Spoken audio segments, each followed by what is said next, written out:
Sleep became a luxury I could no longer afford. Each night, as darkness crept across the borrowed farmstead, I'd find myself pressed against the living room window, watching the cornfield with eyes that burned from exhaustion and dread. The scarecrow was coming again tonight. I could feel it in my bones, the way some people sense incoming storms. My name is Marcus, and 3 weeks ago I thought I'd stumbled into paradise when my college buddy Jake offered me his family's old farm to house sit for the summer. The place sat 40 miles outside town, surrounded by endless rows of corn that whispered secrets to the wind. Jake mentioned his grandfather had worked this land for decades before passing last winter, leaving behind a property that needed watching while the family decided what to do with it. The farmhouse was simple but comfortable. White clapboard siding weathered to a soft gray wraparound porch with creaking boards and windows that rattled when trucks passed on the distant highway. A massive kitchen dominated the back of the house, complete with an ancient refrigerator that hummed and wheezed like an old man's breathing. The corn maze stretched in every direction beyond the backyard, 7 feet tall and dense enough to swallow sound. Jake had casually mentioned the scarecrow during our brief handover tour, pointing toward a distant figure planted deep in the corn rows. Even in daylight, something about that motionless sentinel had made my stomach tighten. Its face was wrapped in yellowed cloth, body stuffed with straw that poked through tears and faded overalls. Crude wooden arms stretched toward the sky like a crucified prisoner. That first night, I'd barely given it a thought. I'd settled into the comfortable couch, cracked open a beer, and watched old movies on my laptop until my eyelids grew heavy. Sleep came easily in the profound silence of the countryside. The first sign something was wrong came with my morning coffee. I'd stumbled to the kitchen in my boxers, desperate for caffeine, when I noticed muddy footprints leading from the back door to the refrigerator. Not just any mud, thick black earth mixed with what looked like decomposed plant matter. The prints were roughly human-shaped, but wrong somehow. Too long and narrow, with distinct toe impressions that seemed to dig deeper than normal feet should. My first thought was that Jake had stopped by during the night to grab something, though I couldn't understand why he'd track mud through his grandmother's pristine kitchen. I'd called him that morning, asking if he'd been by the house. His confusion sounded genuine when he told me he was 3 states away visiting family. When I mentioned the muddy prints, he'd laughed nervously and suggested maybe I'd sleepwalked. But I knew my own footprints, and these weren't mine. I spent that day cleaning the kitchen floor on my hands and knees, scrubbing until my fingers pruned and the bleach smell burned my nostrils. Yet even after every trace of mud disappeared, I couldn't shake the feeling that something had violated the sanctity of the house while I slept, helpless and unaware. The second night brought worse discoveries. I'd woken to the sound of my refrigerator door hanging open, its pale light spilling across the kitchen tiles like a supernatural beacon. My heart hammered against my ribs as I crept down the hallway, bare feet silent on the cold linoleum. The fridge hummed louder now, working overtime to cool the escaped air. Inside, nestled between a carton of milk and leftover pizza, I found them, dozens of corn kernels scattered across the shelves, some still attached to fragments of husk. They weren't there when I'd grabbed a beer before bed. I was certain of that. The kernels looked fresh, almost wet, and when I touched one, my fingertip came away sticky with an unidentifiable film.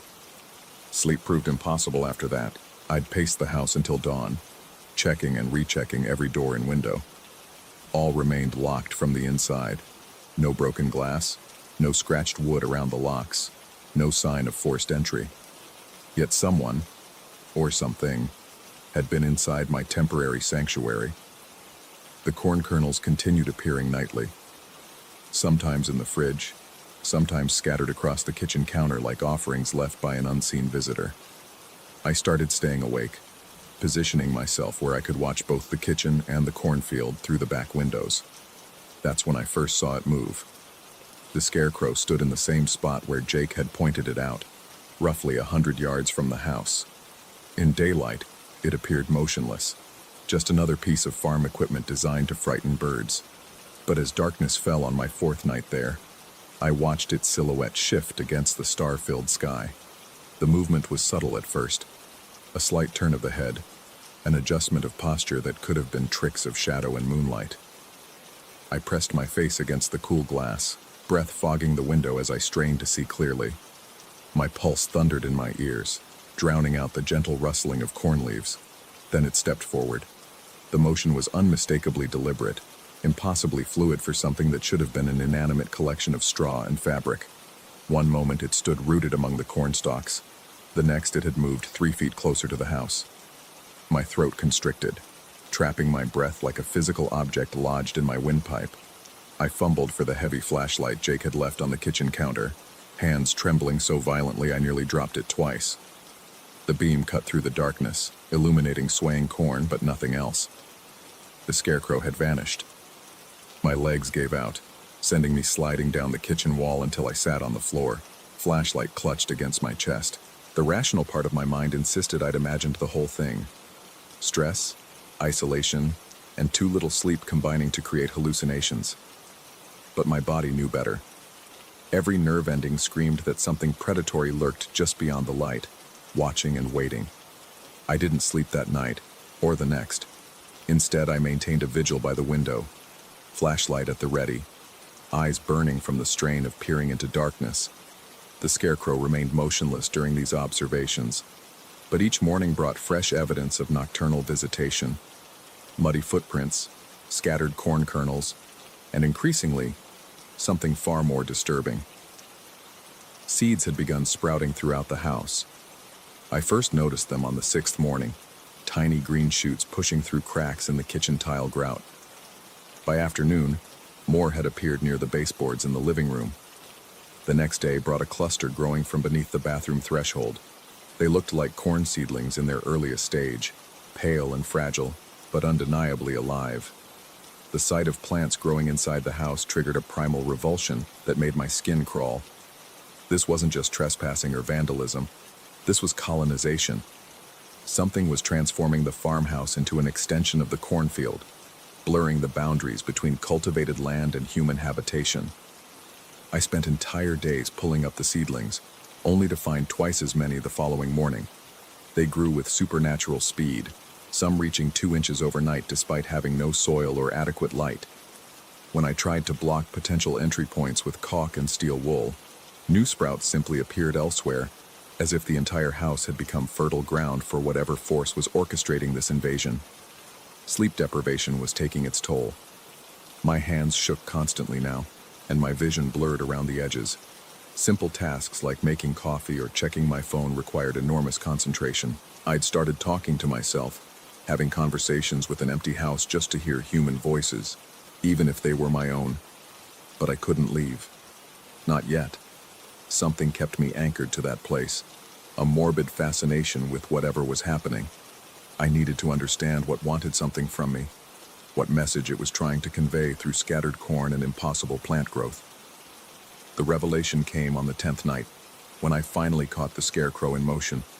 I'd positioned myself in the darkened living room, flashlight off, watching through a gap in the curtains. The moon hung fat and yellow above the cornfield, casting everything in shades of amber and black. For hours, nothing moved except the gentle swaying of corn stalks in the evening breeze. Then I saw it emerge from the maze. The figure moved with purpose, no longer the shambling gait I'd glimpsed in peripheral vision. This was deliberate, measured, almost ritualistic. The cloth-wrapped face remained turned toward the house as it approached, and though I couldn't see features beneath the yellowed fabric, I felt the weight of its attention like a physical pressure against my chest. My finger found the flashlight switch, but I hesitated. Previous attempts to illuminate the approaching figure had caused it to vanish, but tonight felt different. Tonight it seemed to want to be seen. The scarecrow reached the porch steps and began to climb. Each footfall sent vibrations through the floorboards beneath my feet. I bit down on my knuckle to prevent myself from screaming, tasting blood as my teeth broke skin. The rational voice in my head had gone completely silent, overwhelmed by pure animal terror that made my vision tunnel and my hearing fade to a high-pitched whine. It stopped directly outside the living room window where I crouched, separated from me by only a sheet of glass and a few feet of space. Up close, I could see that the cloth wrapping its face was stained with dark patches that could have been dirt or something worse. Straw poked through numerous tears in its clothing, and beneath the loose fabric, I glimpsed what looked like pale, root-like appendages instead of normal limbs. We regarded each other in silence, predator and prey frozen in mutual recognition. My lungs burned from holding my breath, but I couldn't risk the sound of exhaling. The scarecrow raised one arm, or what passed for an arm, and pressed it against the window glass. The appendage spread like water, flowing across the surface in patterns that reminded me of growing vines.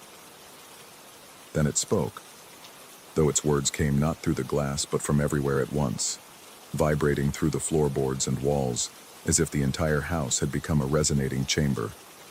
It told me about the grandfather who'd worked this land, about the bargain he'd made during the worst drought in county history, about the price paid for green fields and abundant harvests, and the inheritance that came with borrowed property. It explained the corn kernels and sprouting seeds, the muddy footprints and midnight visitations, all preparations for a transformation that had been postponed but never canceled. I understood then that I hadn't simply been house-sitting. I'd been selected, prepared, cultivated like any other crop. The scarecrow wasn't hunting me. It was harvesting me. But understanding didn't mean acceptance. As the creature's appendage began to seep through microscopic gaps around the window frame, I found my legs and ran. I bolted through the house, grabbing my car keys from the kitchen counter, and burst through the front door into the humid night air. My Honda started on the second try, headlights cutting through darkness as I reversed down the gravel driveway with reckless speed. In the rearview mirror, I saw the scarecrow standing on the porch, motionless once again, watching my escape with infinite patience. I drove until dawn, stopping only when I reached the interstate truck stop where I now sit, writing this account on napkins with a borrowed pen. My hands have finally stopped shaking, though I jump at every sound. The rational world feels fragile now, like tissue paper stretched over something vast and hungry. I've tried calling Jake 3 times, but his number goes straight to voicemail. Part of me wonders if there ever was a Jake, if the keys and address were simply placed where I'd find them by something that needed a new caretaker for its impossible harvest. The corn season isn't over yet. Somewhere 40 miles from here, a farmhouse sits empty, seeds sprouting in the darkness, waiting for the next person desperate enough to accept borrowed paradise without questioning the price. And in the cornfield, patient as seasons, a scarecrow tends its crop of human dreams. Story 2. The fluorescent lights hummed their sickly tune in the basement corridor of St. Mary's General Hospital, casting an intermittent greenish pallor over everything they touched. It was past 3 in the morning, and the building had settled into that peculiar silence that only came during the graveyard shift. Not quite empty, but hollow enough to make every sound echo with unnatural clarity.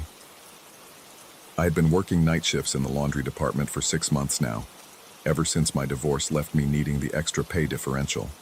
The basement levels were always understaffed after midnight, leaving me alone with industrial washers, mountains of soiled linens, and the constant background symphony of mechanical breathing from the building's ventilation system.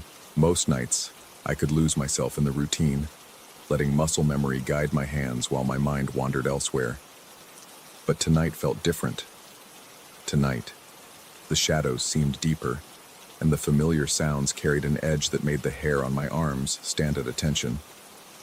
The autoclave sat silent in the corner like a metallic beast, its massive cylindrical chamber reflecting the stuttering fluorescent light in distorted waves across its polished steel surface. During the day, it roared with superheated steam, sterilizing surgical instruments and equipment with violent efficiency. Now, in the dead hours of morning, it loomed cold and motionless, yet somehow more unsettling in its dormancy. There was something about its presence that felt watchful, as if the machine retained some memory of the heat and pressure it contained. I was folding a stack of bed sheets beside it when the sound started. Soft at first, barely distinguishable from the building's ambient noise. The rhythmic scraping of rubber against linoleum, slow and deliberate. Chinelos, I thought absently, recognizing the distinctive shuffle of hospital slippers dragging across the floor.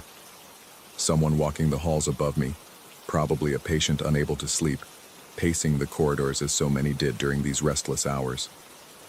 My hands continued their mechanical work, smoothing wrinkles from white cotton, stacking the finished sheets in neat piles. The sound grew marginally louder, closer somehow, though logic told me it had to be coming from the floor above. The building's acoustics were strange down here, sound carrying through ventilation ducts and pipes in ways that defied spatial reasoning. I had learned not to question the phantom footsteps and distant conversations that seemed to emerge from the walls themselves.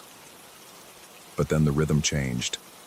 The leisurely shuffle became more urgent, the intervals between steps shortening.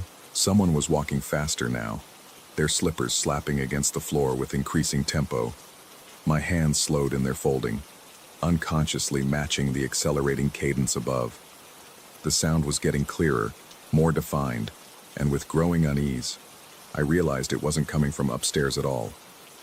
It was coming from somewhere much closer. I straightened slowly, a half-folded sheet clutched in my trembling fingers. The fluorescent light directly overhead flickered twice, casting my shadow in erratic bursts across the floor. The sound continued to build, the soft rubber scraping now punctuated by the sharp slap of heels striking linoleum with violent force. It was coming from the corridor just beyond the laundry room's open doorway. My throat constricted as I forced myself to listen more carefully. There was something wrong with the pattern, something that made my nervous system recoil even as my rational mind struggled to process what I was hearing. The footsteps were too fast now, inhuman in their speed, a rapid staccato that no person could maintain. And beneath the surface rhythm, I detected an underlying metallic quality, as if the slippers themselves were transforming into something harder, more terrible. The temperature in the room seemed to drop several degrees, though the building's heating system continued its steady hum. Goosebumps erupted across my forearms, and I could feel my heart beginning to hammer against my ribs with increasing urgency. Every instinct screamed at me to move, to get away from whatever was creating that sound. But my legs felt rooted to the spot, muscles locked in a paralysis that bordered on complete system failure. The slapping footsteps were coming closer now, their metallic undertone becoming more pronounced with each passing second. They sounded like hammer blows against an anvil, rhythmic and relentless, echoing off the basement walls with a resonance that seemed to vibrate through my bones. My mouth had gone completely dry, tongue sticking to the roof of my mouth as I tried to swallow. The sheet in my hands was damp with perspiration, my palms leaving dark stains on the white cotton. Then, abruptly, the sound stopped. The silence that followed was somehow worse than the noise had been. It pressed against my eardrums like water, heavy and suffocating. I could hear my own breathing, shallow and rapid, and the thunderous beating of my heart seemed loud enough to echo through the entire basement. The fluorescent light continued its intermittent flickering, creating a strobe effect that made everything appear to move in fragmented, jerky motions. I forced my feet to move, one step backward toward the far wall, then another. The sheet fell from my numb fingers and drifted to the floor like a white flag of surrender. My eyes remained fixed on the doorway, watching for any sign of movement in the corridor beyond. The darkness out there seemed absolute, a black void that the weak light from the laundry room couldn't penetrate. Something was out there. I knew it with the same primal certainty that had kept my ancestors alive in primordial forests. Something that had been wearing slippers, moving through the hospital corridors with purpose and malevolent intent. Something that was now standing just beyond the reach of light, waiting.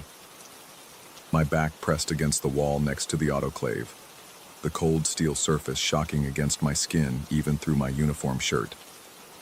The machine's polished exterior reflected the room in warped, funhouse distortions, and as I glanced at it, my blood turned to ice water in my veins. In the curved reflection of the autoclave's surface, I could see the corridor behind me, the one I was facing, stretched and distorted but clearly visible. The doorway was there, the fluorescent light spilling weakly into the hallway beyond. But I wasn't in the reflection. The image showed an empty laundry room, sheets scattered on the floor where I had dropped them, but no sign of my presence whatsoever. And in the reflected corridor, something else was visible. A figure stood motionless in the darkness just beyond the doorway. Its posture was wrong, impossible, spine twisted at angles that would break a human being, limbs bent in directions that defied anatomy. But what made my vision blur with terror was the sight of the name badge pinned to its chest. The same blue and white hospital ID that I wore every day, bearing my photograph and identification number. I spun around, expecting to see the figure behind me, but the corridor was empty. My legs nearly buckled as I turned back to the autoclave's surface, and the reflected image remained unchanged. The twisted form stood there in the reflection, wearing my credentials, existing in a space that my eyes told me was vacant. Panic flooded my system like molten metal, every nerve ending screaming at once. I stumbled away from the wall, my coordination shot, legs weak as water. The fluorescent light above chose that moment to flicker more violently, the room strobing between light and shadow like a nightmare dance floor. In the intermittent darkness, I thought I saw movement in my peripheral vision, shapes that shouldn't exist, shadows that moved independently of their sources. I ran. My feet pounded against the linoleum as I bolted for the corridor, lungs burning as I gasped for air. Behind me, I heard the sound resume. Those terrible metallic impacts, faster now, pursuing. The fluorescent lights in the hallway flickered in sequence as I passed beneath them, as if my presence was triggering some kind of electrical disturbance, or as if something else was following in my wake, leaving darkness behind it. The exit stairs were at the far end of the basement level, past the morgue and through the service corridors that connected the hospital's lower levels. I had walked this route hundreds of times, but now it seemed endless, stretching away from me like a perspective trick in a surreal painting. My ID badge bounced against my chest as I ran, the plastic tag feeling heavier than it should, as if it were trying to drag me down. The metallic footsteps echoed behind me, keeping pace despite my frantic speed. They reverberated off the concrete walls with increasing intensity, creating a cacophony that seemed to come from all directions at once. I risked a glance over my shoulder and saw nothing but empty corridor, but the sound continued unabated, growing louder and more violent with each passing second. My lungs were on fire by the time I reached the stairwell, my vision starting to tunnel from lack of oxygen. I grabbed the metal handrail and hauled myself up the concrete steps 3 at a time, the sound of my own footsteps mixing with the phantom pursuit below.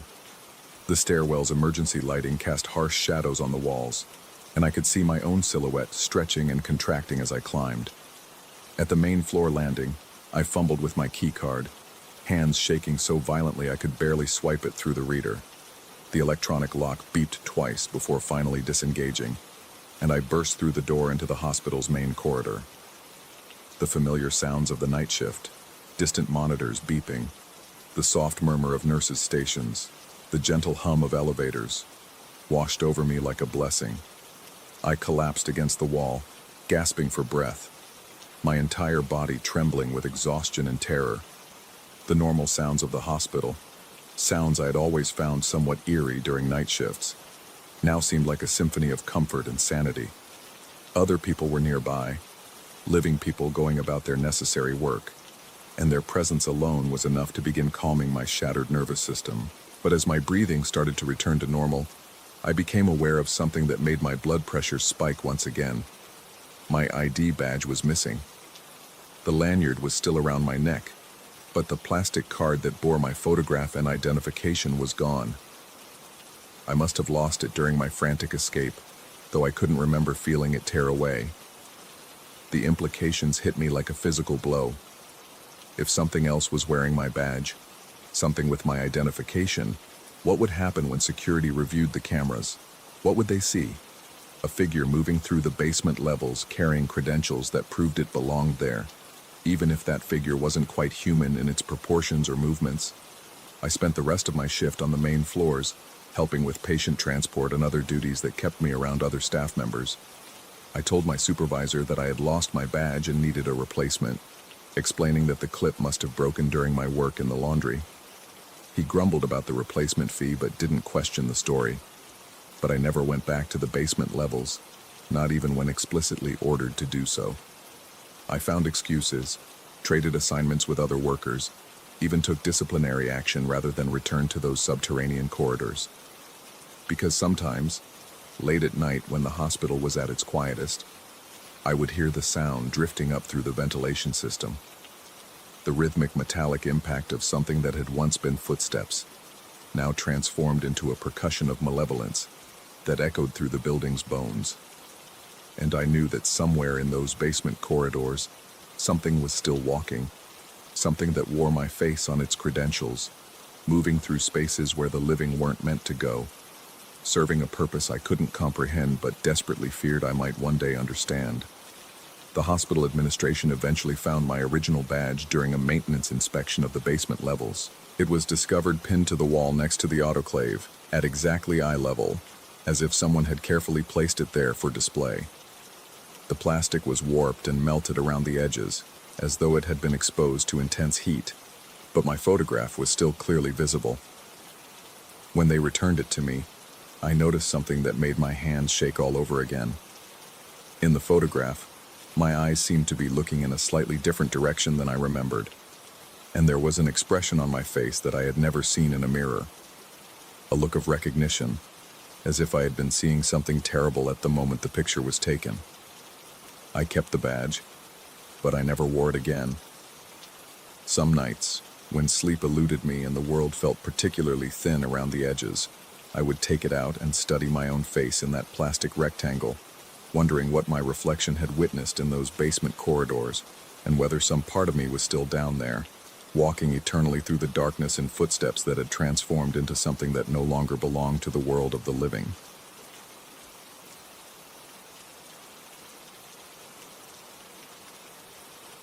Story 3.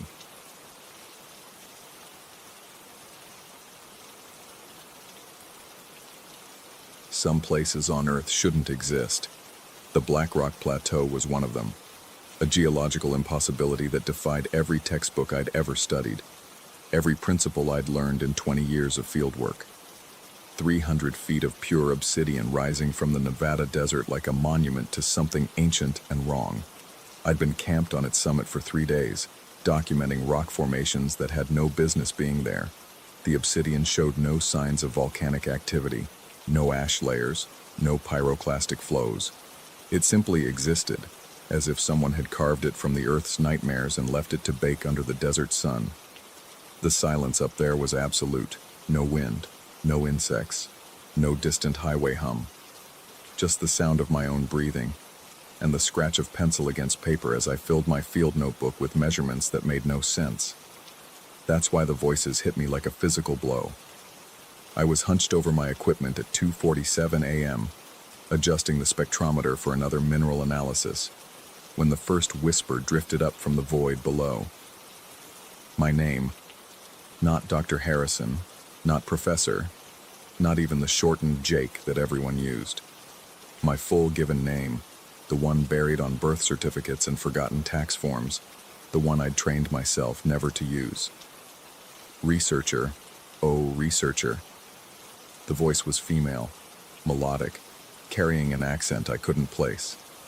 It seemed to rise from the darkness beyond the plateau's edge, floating up through hundreds of feet of empty air. My hands froze on the equipment. The hair on my neck stood like tiny soldiers at attention. I told myself it was wind through rock formations. Desert acoustics could play tricks. I'd read papers about it. Sound waves bouncing off canyon walls, creating phantom voices. Perfectly rational explanation. But the desert was still, not even a breeze to rustle the sparse vegetation at the plateau's base. Researcher. There it was again, closer this time, as if whoever was calling had somehow ascended through solid rock. My heart hammered against my ribs, sending tremors through my chest that made it hard to breathe. Sweat beaded on my forehead despite the cool night air. I forced myself to stand, legs unsteady beneath me. The LED lantern cast a weak circle of light around my campsite, beyond which lay an ocean of impenetrable darkness. The edge of the plateau was maybe 50 feet away, invisible now, marked only by the absence of stars in that direction. Common sense screamed at me to stay put, to wait for daylight. But 20 years of scientific training demanded investigation. Everything had an explanation. Everything could be understood, cataloged, filed away under the appropriate heading. I grabbed my flashlight, a military-grade beam that could punch through a quarter-mile of darkness, and started toward the plateau's edge. Each step felt like walking through molasses. My breathing came in shallow gasps, my mouth dry as the surrounding desert. The beam swept left and right as I approached the precipice, illuminating nothing but black obsidian and empty space. Far below, the desert floor stretched away into darkness, dotted with the occasional Joshua tree like twisted sentinels. "Researcher, come down to us." The voice was directly below me now.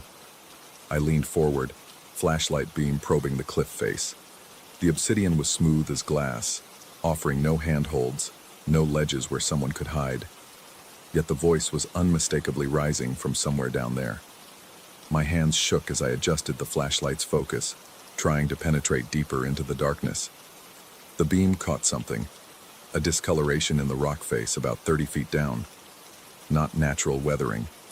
Too geometric. Too purposeful. I lay flat on my stomach, inching forward until my head extended past the plateau's edge. The height made my vision blur, my inner ear screaming warnings about the 300-foot drop below. But I could see it now, a section of the cliff face that didn't match the rest. Rectangular, deliberate, like a doorway carved into solid rock. "Come down. We're waiting." The voice seemed to emanate from that opening, impossible as it was. My scientific mind reeled, trying to process what I was seeing. There were no caves and obsidian formations like this, no natural processes that could create such a structure. And even if there were, how could anyone be down there? The cliff was vertical, unclimbable. I scrambled back from the edge, pulse thundering in my ears. My sleeping bag and equipment seemed suddenly fragile, pathetically inadequate protection against whatever was calling to me from that impossible space. The darkness beyond my lantern's reach felt alive, watching, waiting. Sleep was out of the question. I spent the remaining hours until dawn pacing the edges of my campsite, flashlight sweeping constantly across the perimeter. The voices had stopped, but their absence felt worse than their presence. The silence pressed against my eardrums like water pressure, building and building until I wanted to scream just to break it. When the first pale light crept across the eastern horizon, I was already breaking camp. Whatever was down there, whatever geological impossibility I'd stumbled onto, could wait for a larger expedition. Better equipment, more people. But as I rolled up my sleeping bag, something caught my eye. A gleam in the obsidian near the plateau's center, maybe 200 yards from my campsite. I'd surveyed that area yesterday, documented every formation, every interesting feature. There had been nothing there. Against every instinct, I found myself walking toward it. The morning light revealed what my flashlight had missed in the darkness, a fissure in the obsidian, narrow but deep, running maybe 10 feet from north to south. Steam rose from its depths, carrying the sulfur stench of geothermal activity. I knelt beside it, professional curiosity overriding my growing dread. The steam was scorching hot, far hotter than any normal geothermal vent. When I held my hand near the opening, the heat was so intense it felt like standing next to a blast furnace.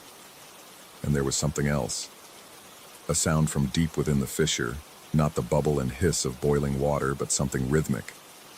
Deliberate, like chanting. I pulled out my phone and activated the flashlight app, angling it down into the crack. The light revealed rough obsidian walls descending beyond the phone's illumination range, but about 20 feet down, the walls changed, became smoother, more regular, artificial. My hands trembled as I adjusted the angle, trying to see deeper. The light caught something carved into the wall, symbols maybe, or letters. I strained my eyes, fighting the steam and heat rising from below. Then I saw it. My name, my full name, the one I'd never told anyone, carved into the obsidian wall in perfect block letters. Dr. Jacob Nathaniel Harrison. Below it, more text, but the steam obscured the details. I jerked back from the fissure so hard I lost my balance, landing hard on the obsidian surface. My phone skittered away across the rock, its light spinning wildly before coming to rest against a small boulder. The rational part of my mind, the part trained in peer review and scientific method, scrambled for explanations. Hallucination brought on by isolation and stress. Pareidolia, the mind's tendency to see patterns where none existed. Sleep deprivation. But the letters had been too clear, too precise. And how could my subconscious create something I'd never seen before? I crawled back to the fissure on hands and knees, ignoring the burns the hot obsidian was leaving on my palms.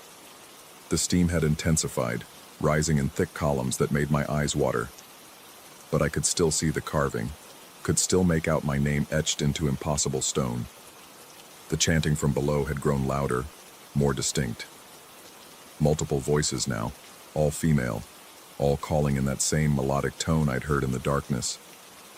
They seemed to be speaking in unison, though I couldn't make out individual words through the rising steam.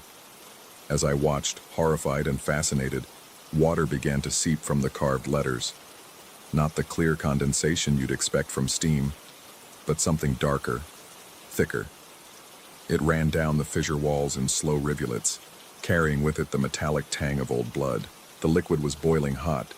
I could see steam rising from it as it flowed. But it moved with purpose, following channels carved into the rock that I hadn't noticed before. The channels formed patterns, symbols that hurt to look at directly, that seemed to writhe and shift in my peripheral vision. My breathing came in sharp, painful gasps. The air itself felt wrong, too thick, too warm. It tasted of sulfur and something else, something organic and rotten. I wanted to run, wanted to grab my equipment and flee the plateau, but my legs wouldn't respond. I knelt there beside the impossible fissure, watching boiling water trace patterns that predated human civilization. The chanting reached a crescendo, and the flow of liquid increased. It poured from my carved name now, a steady stream of superheated fluid that should have turned to steam instantly in the dry desert air, but instead pooled in the channels below. The pool began to glow with its own light, a sickly phosphorescence that made my skin crawl. And in that glow, I saw something that shattered what remained of my rationality. More names, dozens of them, carved into every surface of the fissure's walls. Dr. Patricia Vance, who disappeared during a survey expedition in Utah 3 years ago. Professor Michael Chen, missing from a dig site in Arizona. Dr. Sarah Whitmore, whose abandoned campsite had been found in the Mojave with no trace of her whereabouts. All geologists, all researchers, all people who'd spent their careers studying the Earth's secrets, all missing. The chanting stopped abruptly, leaving only the hiss and bubble of boiling liquid. In the sudden silence, I heard footsteps, impossible at this height, on this isolated plateau. Slow, deliberate steps approaching from behind. I spun around, still on my knees, expecting to see someone emerging from the empty expanse of obsidian, but there was nothing. Just my abandoned equipment, my hastily rolled sleeping bag, and the vast dome of morning sky. The footsteps continued, circling my position now. I could hear them clearly. The scrape of boot soles against stone, the slight echo that came from walking across hard surfaces. But I saw nothing, no disturbance in the dust, no shadow cast by the rising sun. Panic flooded my system like ice water. My heart hammered so hard I thought it might burst. Sweat poured down my face, mixing with tears I didn't remember shedding. My hands shook uncontrollably as I fumbled for my phone, desperate to call for help, to reach the outside world. No signal. Of course. The plateau was too remote, too isolated. I was alone with whatever was walking circles around me, alone with the impossible fissure and its boiling secrets. The footsteps stopped directly behind me. I could feel presence there, solid and real despite the absence of any visible form. Heat radiated against my back, different from the geothermal warmth rising from the fissure. This was body heat, human warmth. Breath touched the back of my neck, slow, steady exhalations that carried the scent of stone and sulfur. Welcome, researcher. The voice was behind me, beside me, inside my head. Female, melodic, speaking with perfect diction despite the impossible circumstances. I tried to turn, to see who was speaking, but my body had locked up completely. every muscle rigid, every nerve screaming. "We've been waiting for you, preparing your place." I forced myself to look down into the fissure. The boiling liquid was rising now, filling the channels carved around my name. The phosphorescent glow pulsed like a heartbeat, and in its rhythm I could hear something that made my blood freeze. My own heartbeat, synchronized perfectly with the pulsing light. The earth keeps its secrets, Jacob, but it also keeps its guardians. And every guardian needs their researcher.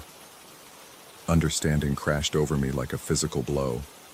The missing geologists, the carved names, the impossible formation of the plateau itself. This wasn't natural. It was a collection point, a trap designed to lure people like me, people who spent their lives probing the Earth's mysteries. You can fight if you wish. They all did. But the stone remembers everything, Jacob. Every footstep, every breath, every heartbeat. You're already part of it. I looked down at my hands pressed against the obsidian surface. My palms had left impressions in the rock, not burns from the heat, but actual indentations, as if the stone was softening around my touch. As I watched in horror, the impressions began to deepen, my hands sinking slowly into what should have been solid rock. The logical part of my mind finally shattered completely. I lurched to my feet and ran, abandoning my equipment, my research, everything except the desperate need to escape. Behind me, laughter echoed across the plateau, not cruel, but amused, indulgent.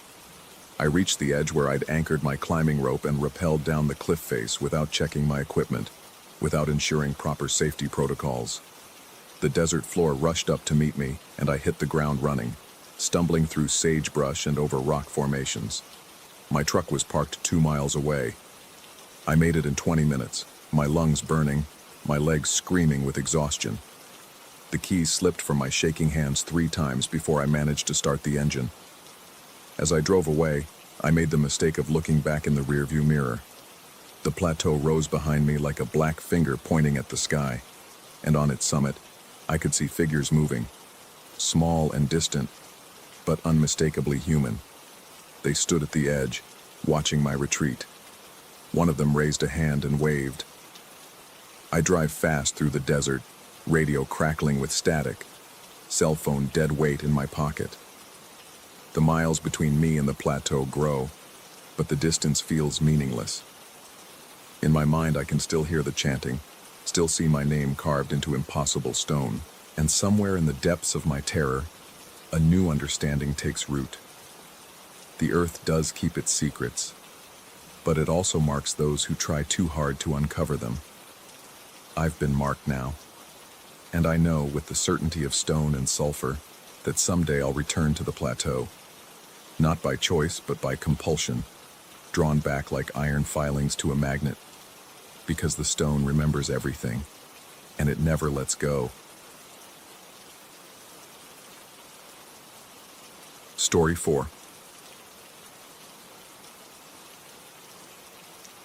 The fluorescent lights above buzzed with the persistence of dying insects, casting sickly shadows that danced across the yellowed linoleum floor of Sunset Manor's east wing.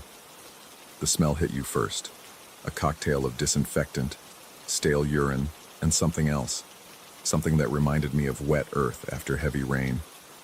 3 months into this job, and that smell still made my stomach clench every time I walked through those double doors. My name is Marcus, and I work the graveyard shift at what used to be the city's most respected nursing home. Used to be.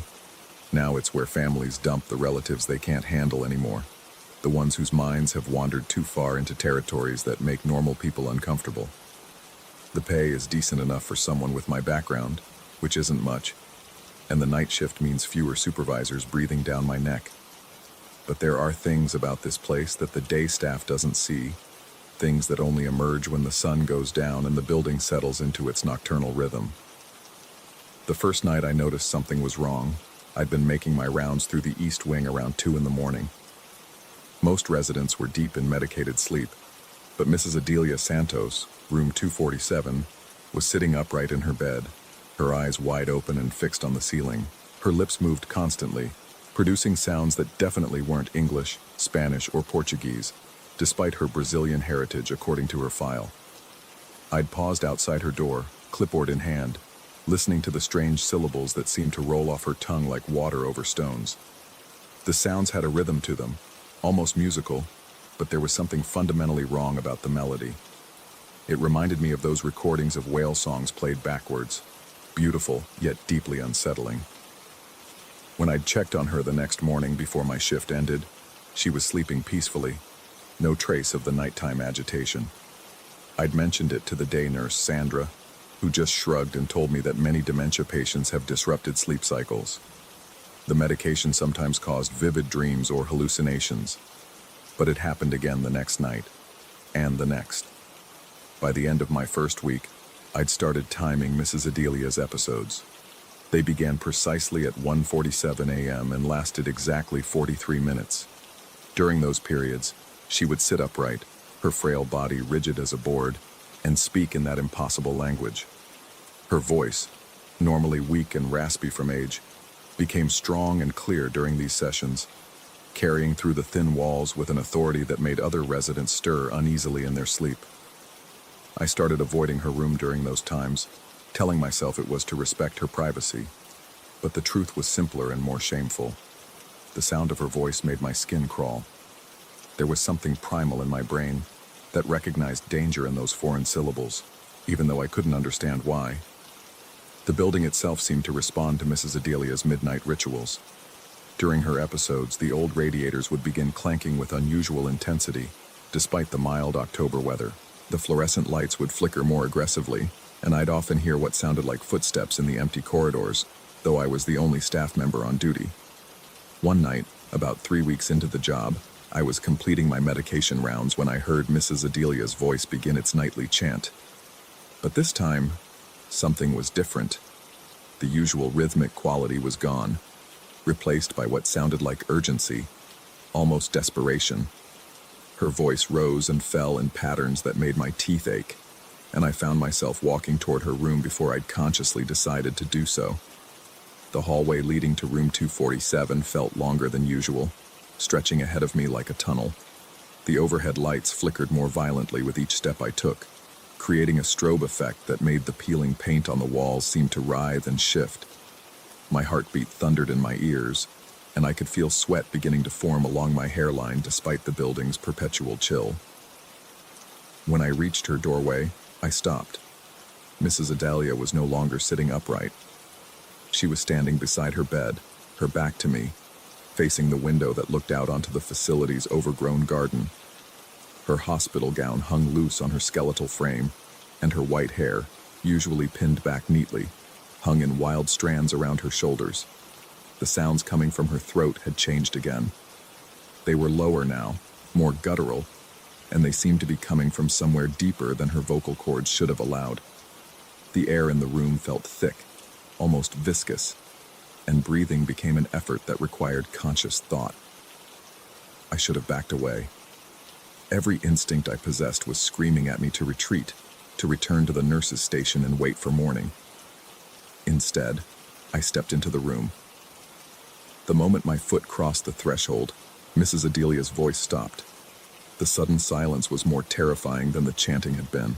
She remained motionless for what felt like hours but was probably only seconds, then slowly turned to face me. Her eyes were completely black. Not just the pupils. The entire visible portion of her eyes had become a solid reflective black that seemed to absorb the flickering light from the hallway. When she looked at me, I felt something cold and alien brush against my thoughts, like fingers made of ice water probing the inside of my skull. My mouth went dry instantly. My hands began shaking so violently that the clipboard slipped from my grip and clattered to the floor. The sound seemed impossibly loud in the suffocating quiet of the room. Mrs. Adelia tilted her head at an angle that was wrong for human anatomy, nearly 90 degrees to the left, and began walking toward me. Her movements were fluid, predatory, nothing like the shuffling gait I'd observed during my previous encounters with her. Each step seemed to resonate through the floorboards, and I could swear I felt the vibrations traveling up through my legs. I wanted to run. Every cell in my body was screaming for me to flee, but my legs refused to obey.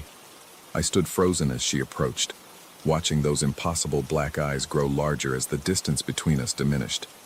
My breathing had become rapid and shallow, and I could taste copper in my mouth where I'd bitten my tongue without realizing it. When she was close enough that I could feel the unnatural coldness radiating from her skin, Mrs. Adelia reached out and grasped my wrist with her right hand. Her fingers, which I'd previously thought looked fragile and brittle, clamped down with crushing force. I could feel my bones grinding together under the pressure, and a sound escaped my throat that was part gasp, part whimper. The moment her skin made contact with mine, the room around us began to change. The familiar beige walls started to darken, not from shadows, but from something that seemed to be seeping through the paint itself. The darkness spread outward from where we stood, creeping along the surfaces like spilled ink. But it was the floor that truly terrified me. Beneath our feet, the old hardwood began to emit sounds I'd never heard before. Deep, resonant groaning that seemed to come from the very core of the building. The boards started to warp and buckle, and then I saw them. Long, deep gouges appearing in the wood around us. They looked like claw marks. The scratches carved themselves into the floor in real time, invisible talons dragging through the timber with enough force to send splinters flying. The gouges formed a perfect circle around Mrs. Adelia and me, each mark precisely spaced and uniformly deep. The sound of wood being torn apart filled the air, combining with Mrs. Adelia's resumed chanting to create a symphony of wrongness that made my entire body vibrate with terror. I tried to pull away from her grip, but she held me fast. Her black eyes never left mine, and I could see something moving behind them, shapes that suggested intelligence, but not humanity. The cold that emanated from her touch was spreading up my arm, numbing my shoulder and beginning to creep toward my chest. The circle of claw marks was nearly complete now. As the invisible talons carved the final scratches into the hardwood, connecting the pattern, I felt the air pressure in the room change dramatically. My ears popped, and for a moment, I couldn't hear anything except the thunderous beating of my own heart. Then Mrs. Adelia spoke, and for the first time since I'd known her, I understood the words. She told me things about myself that no one else knew. Secrets I'd buried, mistakes I'd made, fears I'd never voiced to another living soul. But she didn't just know these things. She knew what they meant, how they connected to form the pattern of my life, and most terrifyingly, what they would lead to if left unchanged. The knowledge she shared wasn't delivered with words exactly. It was downloaded directly into my consciousness, bypassing my ears entirely. I understood that Mrs. Adelia, or whatever was speaking through her, had been watching me since the moment I'd started working at Sunset Manor. It had been evaluating me, measuring my worthiness for something I couldn't quite grasp. As this impossible revelation settled into my brain like acid, the scratches in the floor began to glow with a faint greenish light. The illumination pulsed in rhythm with Mrs. Adelia's words, and I realized that the circle wasn't just decorative. It was functional. It was a boundary, a marker, a trap. The cold from her touch had spread to my chest now, and my breathing was becoming labored. Ice crystals were forming on my skin where she held me, and I could see my breath misting in the suddenly frigid air. But the physical discomfort was nothing compared to the mental assault I was experiencing. Images flooded my mind, visions of Sunset Manor's history that went back decades. I saw previous night shift workers, men and women like myself who had encountered Mrs. Adelia during her nocturnal episodes. I watched them face the same choice I was now confronting, and I witnessed the consequences of their decisions. Some had fled, leaving their jobs and never returning. They carried the memory of this encounter with them forever, never quite able to forget or explain what they'd experienced. Others had stayed, accepting the knowledge they'd been given and allowing themselves to be changed by it. Mrs. Adelia released my wrist. The sudden absence of her touch was like being dropped into warm water after spending hours in a freezer. Sensation flooded back into my arm, accompanied by pins and needles so intense they brought tears to my eyes. I staggered backward, finally able to move again, but found myself still trapped within the circle of glowing scratches. The black had faded from Mrs. Adelia's eyes, replaced by their normal pale blue. She looked at me with an expression that was entirely lucid, entirely human. and somehow more frightening than the alien intelligence that had possessed her moments before. She smiled, and in that smile, I saw acknowledgement. She knew that I knew. The charade was over. Without speaking, she walked back to her bed and settled under the covers. Within moments, she appeared to be sleeping peacefully, just another elderly resident of Sunset Manor getting her rest. But I could feel her awareness like a weight on my shoulders, a constant reminder that I was being observed and evaluated. The scratches in the floor remained, though their glow had faded to barely perceptible. In daylight, they would look like ordinary wear and tear, the kind of damage you'd expect in a building this age. But I would always know what they really were. A mark, a sign, a warning. I completed my rounds that night in a state of numb shock. My hands shook as I checked on other residents, recorded vital signs, and dispensed medication. Every shadow seemed to hide watching eyes. Every creak of the old building sounded like whispered threats. When my shift ended at 7 a.m., I walked to my car in a daze. The morning sun felt impossibly bright after the events of the night, and the normal sounds of traffic and birds seemed to come from another world entirely. I sat in the driver's seat for a long time, staring at Sunset Manor's facade and trying to process what had happened. I could quit. I could drive away and never return, find another job, another life. But I knew that wouldn't really solve anything. The knowledge Mrs. Adelia had shared with me couldn't be unlearned, and the choice she'd presented couldn't be avoided forever. That evening, I returned to work. Mrs. Adelia was waiting for me in the hallway outside room 247, fully dressed and carrying a small suitcase. She nodded at me politely, as if we were old acquaintances meeting by chance, and informed me that her family was picking her up in the morning. Her stay at Sunset Manor was ending, but before she left, she had something to give me. From her suitcase, she withdrew a worn leather journal filled with handwritten notes in dozens of different languages. Some I recognized, others were completely foreign, and a few seemed to be written in symbols that hurt to look at directly. She pressed the book into my hands and told me that it would help me understand my new responsibilities. The journal was warm to the touch, and I could swear I felt it pulse like a heartbeat against my palms. Mrs. Adelia returned to her room, and I never saw her again. The next morning, I learned that no family had come to pick her up. According to the day staff, she had simply vanished sometime during the night, leaving behind only her hospital gown and a room that smelled faintly of wet earth. Her official discharge papers were in perfect order, signed by doctors who claimed to have no memory of treating her. Her medical records showed a stay of exactly 1 month, though I knew she'd been there for at least 6 weeks when I started. The journal remains in my possession. I've read portions of it, enough to understand that Sunset Manor is not what it appears to be. Some buildings are more than simple structures. They're anchors, holding certain things in place that might otherwise drift into spaces where they don't belong. The facility needs a guardian, someone to monitor the boundaries and ensure that the crossing points remain stable. That someone is now me.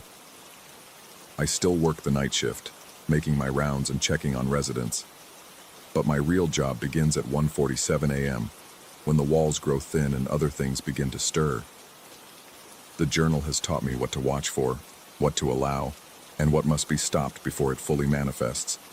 Mrs. Adelia wasn't the first resident to serve as a conduit, and she won't be the last. They come and go, these special patients, drawn to Sunset Manor by forces they don't understand. Some are aware of their role, others are simply vessels for intelligences that speak through their dreams. My hands no longer shake when I hear impossible languages echoing through the corridors. My heart rate stays steady when shadows move independently of their sources. The cold touch of otherworldly attention has become as familiar as my own reflection. But sometimes, in the quiet hours before dawn, I wonder what I've become. The knowledge Mrs. Adelia shared has grown inside me like a living thing, changing the way I perceive reality itself. I see patterns that others miss, understand connections that shouldn't exist, and feel the constant presence of watchers from spaces beyond normal perception. The scratches in room 247's floor have been covered by new flooring, but I know they're still there underneath, waiting for the next guardian to need them. And when that time comes, When someone new arrives to take my place, I'll be ready to pass along what I've learned. Until then, I wait and I watch, and I make sure that the things that speak through sleeping minds stay exactly where they belong, trapped between worlds, contained within the crumbling walls of Sunset Manor, held in check by the will of those foolish enough to accept the burden of keeping them there. The fluorescent lights still buzz overhead, casting their sickly shadows across yellowed linoleum. The smell of disinfectant and wet earth still fills my nostrils with each breath. But now I understand that these aren't simply signs of decay and institutional neglect. They're symptoms of something much larger, much older, and infinitely more dangerous than a failing nursing home. And I'm the only thing standing between that something and the unsuspecting world beyond these walls. Story 5. The house breathes at night, and I've learned to count its rhythms. Each creak of settling wood, each whisper of wind through gaps I can never quite locate, each subtle shift in the darkness that pools in corners where my lights refuse to reach. But tonight, there's something else breathing down there in the basement, and it's keeping time with my own terrified heartbeat. I inherited this 3-story Victorian from my grandmother 3 months ago, along with her debts and her stories about things that shouldn't exist. The realtor had called it a charming fixer-upper with original character, which I now understand to be code for haunted money pit with a basement that feels like a throat waiting to swallow you whole. But the price was right, and after my divorce I needed somewhere to disappear for a while. I just hadn't expected something to be waiting for me when I got here. The first week was normal enough. I spent my days ripping up moldy carpet and scraping decades of paint from window frames, falling into bed each night too exhausted to notice the house's peculiarities. It was only after I'd settled into a routine that I began to feel the weight of being watched. The sensation started as a mild discomfort, like wearing clothes that didn't quite fit, but it grew stronger each day until I found myself checking locks obsessively and avoiding certain rooms after dark.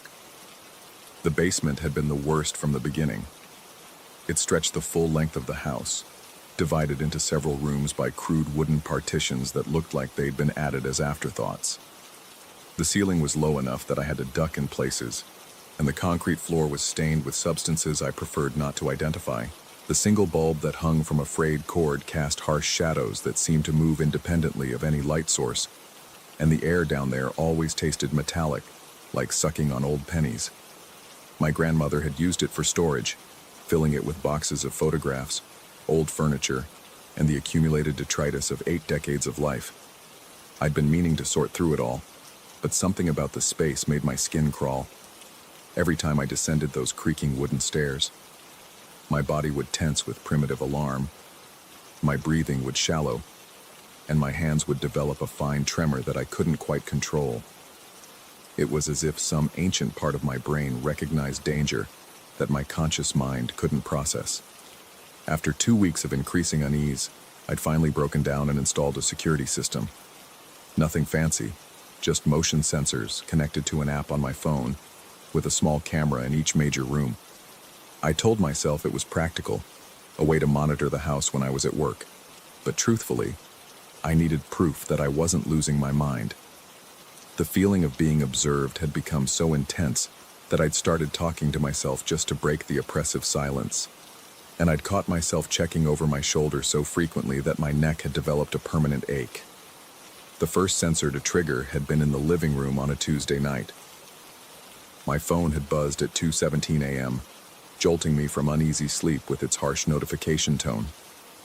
The app showed movement detected, but when I pulled up the camera feed, I saw nothing but my empty living room bathed in the pale glow of streetlights filtering through gauze curtains. I'd stared at the screen for 10 minutes, my heart hammering against my ribs, before convincing myself it had been a false alarm.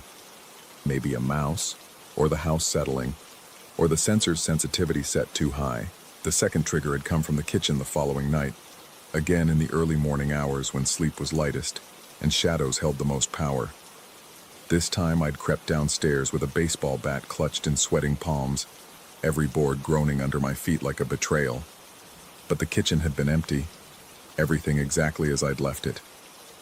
The coffee maker blinked its green light, The refrigerator hummed its mechanical lullaby, and my breakfast dishes sat clean in the drying rack. Nothing disturbed, nothing out of place, nothing to explain the icy certainty that something had been there moments before. By the third false alarm, my nerves were frayed to the point where I'd started jumping at my own shadow. Sleep had become elusive, coming in fitful fragments between hours of lying rigid in bed, straining to hear sounds that might not exist. I'd begun to question the reliability of the sensors, wondering if I'd bought cheap equipment that couldn't distinguish between genuine intruders and random environmental fluctuations.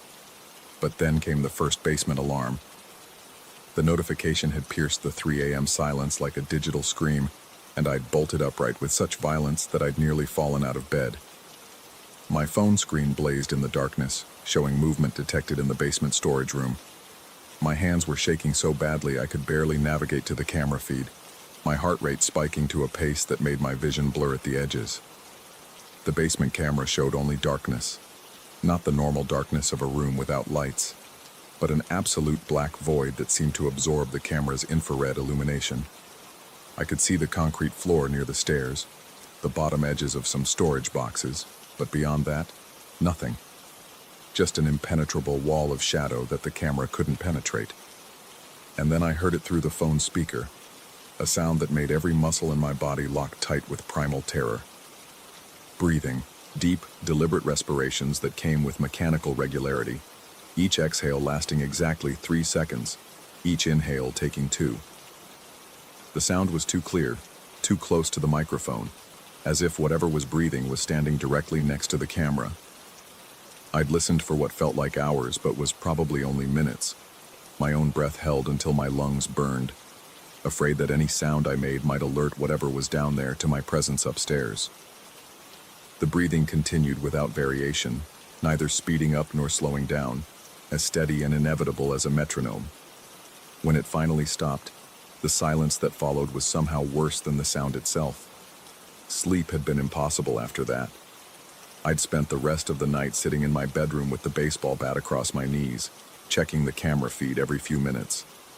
The basement remained empty, or at least appeared to, but I couldn't shake the feeling that something was still down there, waiting in the spaces the camera couldn't see. The second basement alarm had come the following night, at exactly 3:17 a.m. Again, the camera showed only that strange, light-absorbing darkness, and again came the sound of breathing, that same measured pattern that seemed to mock the rapid, panicked rhythm of my own respirations. This time I'd noticed something else. A faint scratching sound underneath the breathing, like fingernails dragging across concrete or metal scraping against stone. I'd grabbed my phone and called the police, my voice cracking as I tried to explain the situation to a dispatcher who clearly thought I was either drunk or having a breakdown. They'd promised to send a unit to check the perimeter, but by the time the officers arrived 20 minutes later, the basement had gone silent. The responding officers had been professional but skeptical, their flashlight beams cutting through the basement gloom as they conducted a perfunctory search. They'd found nothing. No signs of forced entry, no evidence of an intruder, no explanation for the sounds I'd heard. One of the officers, a tired-looking woman with gray streaking her temples, had suggested that old houses often had issues with settling foundations and small animals. She'd advised me to have the sensors checked by a technician and maybe consider getting a cat to deal with any mice that might be triggering false alarms. Her partner had been less diplomatic, his expression suggesting he thought I was wasting their time with paranoid delusions. After they left, I'd forced myself to go down to the basement with a powerful flashlight, determined to find some rational explanation for what was happening. The concrete floor was dusty and undisturbed, the storage boxes exactly where I'd left them. But when I'd examined the motion sensor mounted on the wall near the camera, my blood had turned to ice water in my veins. The device was bent. Not damaged or broken, but deliberately manipulated. The plastic housing curved inward as if invisible hands had tried to reshape it. The sensor's detection field, which should have been pointing outward to monitor the room, had been redirected to aim at the camera itself. It was as if something had been trying to look inside the device, to understand how it worked or what it was watching. My hands had trembled so violently as I straightened the sensor that I'd nearly dropped the flashlight. The plastic housing was warm to the touch despite the basement's perpetual chill, and when I'd pulled my fingers away, they'd felt sticky, as if the device had been coated with some kind of residue I couldn't identify. The third night had been the worst. I'd barely managed to fall asleep when the alarm jolted me awake at 3:27 a.m., 10 minutes later than the previous nights, as if whatever was down there was deliberately varying its schedule to keep me off balance. This time, along with the breathing and scratching, I'd heard something new. A low humming sound, almost below the threshold of hearing, that seemed to vibrate through the house's wooden frame. The camera feed had shown the same impenetrable darkness, but now I could see movement within it. Not clear shapes, but suggestions of motion, like shadows moving behind black curtains. The breathing had grown louder, more urgent, and underneath it came a new sound that made my stomach clench with revulsion. Wet, sliding noises, as if something was dragging itself across the damp concrete. I'd grabbed the gun I'd purchased after the second incident, a small pistol that felt inadequate in my shaking hands, and crept downstairs. Each step had felt like a betrayal, my body screaming at me to run while my mind insisted I needed answers. The basement door had been standing slightly ajar, though I was certain I'd left it closed, and cool air had flowed up from below, carrying with it a smell that reminded me of copper and decay. The wooden stairs had groaned under my weight as I descended, my flashlight beam dancing wildly as my hands shook.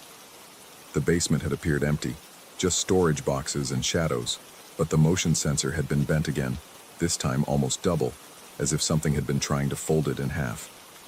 The metal housing had been warm enough to feel through my palm when I'd touched it, and the surface had been slick with moisture that definitely hadn't been there before. But it was what I'd found next to the sensor that had nearly sent me fleeing back upstairs in panic. Scratched into the concrete wall were marks that looked almost like letters, crude symbols gouged deep enough to leave pale concrete dust scattered on the floor below. The scratches were fresh. I would have noticed them during my previous inspections, and they formed a pattern that seemed familiar, but refused to resolve into anything I could understand. The breathing had stopped the moment my foot hit the basement floor, replaced by a silence so complete it seemed to press against my eardrums.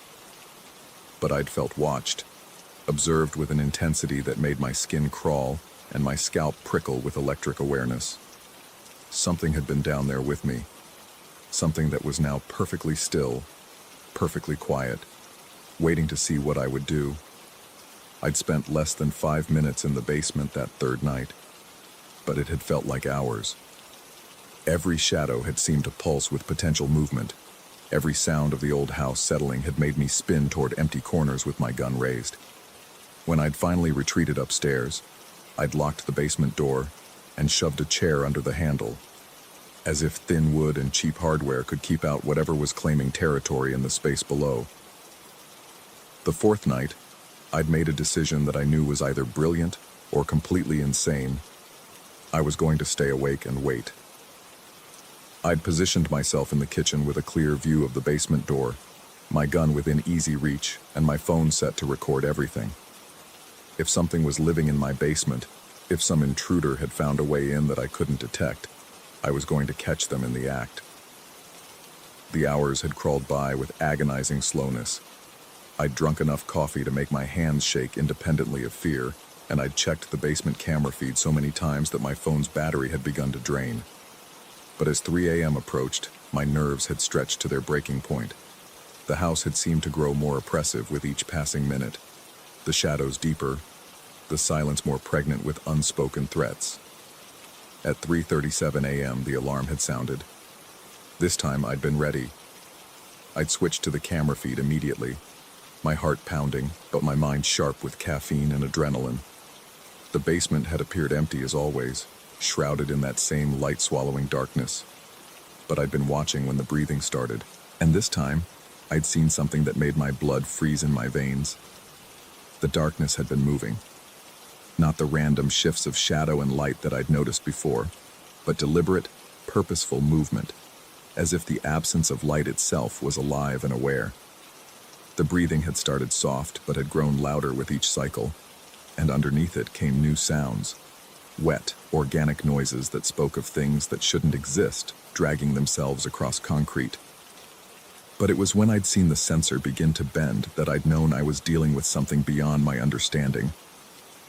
The device had curved inward as I watched, the plastic housing reshaping itself as if invisible hands were molding it like clay. The motion had been slow, deliberate, almost sensual in its precision, and when it was finished, the sensor had been pointed directly at the camera, directly at me. That's when I'd heard my own breathing coming through the phone's speaker. Not the mechanical, measured breathing that had terrified me for 3 nights, but my own rapid, panicked respirations, transmitted somehow from my position in the kitchen down to the basement and back through the camera's microphone. It was impossible, technically improbable, but I'd been listening to myself breathe through a speaker while sitting 30 feet above the device that was capturing the sound. The realization had hit me like a physical blow. Whatever was in my basement wasn't just aware of the cameras and sensors. It was using them. It had learned to manipulate the devices, to bend them to its will, to turn my own security system into a window that looked both ways. I hadn't been monitoring an intruder. I'd been observed, studied, cataloged by something that understood technology better than I did. I'd run then, abandoning my post in the kitchen and fleeing to my bedroom like a child afraid of monsters in the dark. But even behind a locked door, I'd felt exposed, vulnerable, watched by eyes I couldn't see through cameras I'd installed to make myself feel safe. The basement alarm had continued to sound for another 10 minutes before falling silent, leaving me alone with the terrible knowledge that I was no longer the sole occupant of my grandmother's house. Now, as I sit here in the pre-dawn darkness of the 5th night, I've finally understood what my grandmother's stories had been trying to tell me. This house isn't haunted in any conventional sense. It's inhabited by something that exists in the spaces between reality and technology, something that feeds on observation and grows stronger with each electronic eye we give it to see through. The scratches on the basement wall aren't random marks. They're a signature, a claim of ownership written in a language that predates human speech. The bent sensors aren't damaged. They're improved, modified by intelligence that sees our attempts at security as invitations to play a game we don't understand. And the breathing I've been hearing isn't the sound of some physical intruder hiding in my basement. It's the rhythm of something vast and patient, slowly synchronizing itself with my own life force, learning to match my patterns, to mirror my existence until the boundary between observer and observed disappears entirely. My phone buzzes in my hand. 3:47 a.m. Motion detected in the basement. This time I'm not going down there. This time I'm leaving the house to whatever has claimed it, taking nothing but my keys and the terrible knowledge that some doors, once opened, can never be closed again. The breathing has already started, coming through my phone's speaker with mechanical precision. But now, underneath it, I can hear something new. The sound of footsteps on wooden stairs, slow and deliberate, climbing toward the main floor. Climbing toward me. I think it's finally ready to meet its new housemate face to face.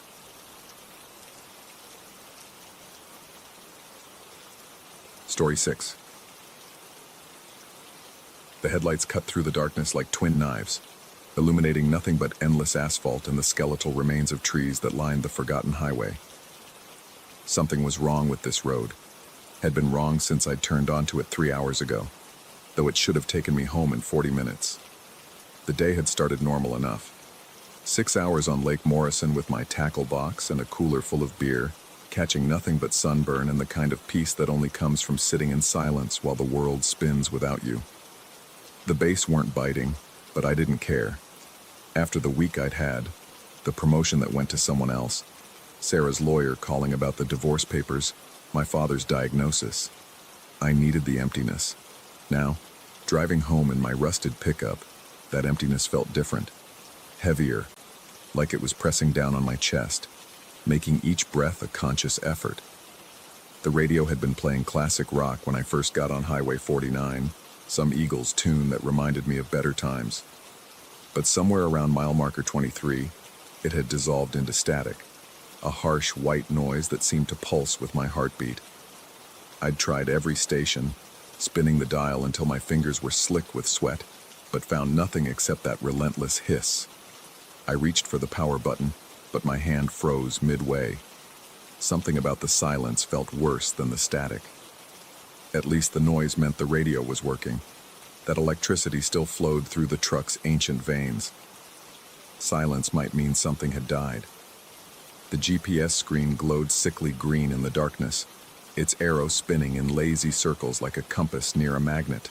The estimated arrival time kept changing, sometimes showing 2 hours, sometimes 6, once blinking 0 hour before resuming its senseless rotation. The map displayed nothing but a gray void with a single road cutting through it, as if the world beyond this highway had simply ceased to exist. My hands gripped the steering wheel tighter, knuckles white against the cracked leather. The speedometer needle hovered at 55, steady as a metronome, but something felt off about the rhythm of the engine, about the way the yellow lines disappeared beneath my wheels. That's when I saw it the first time.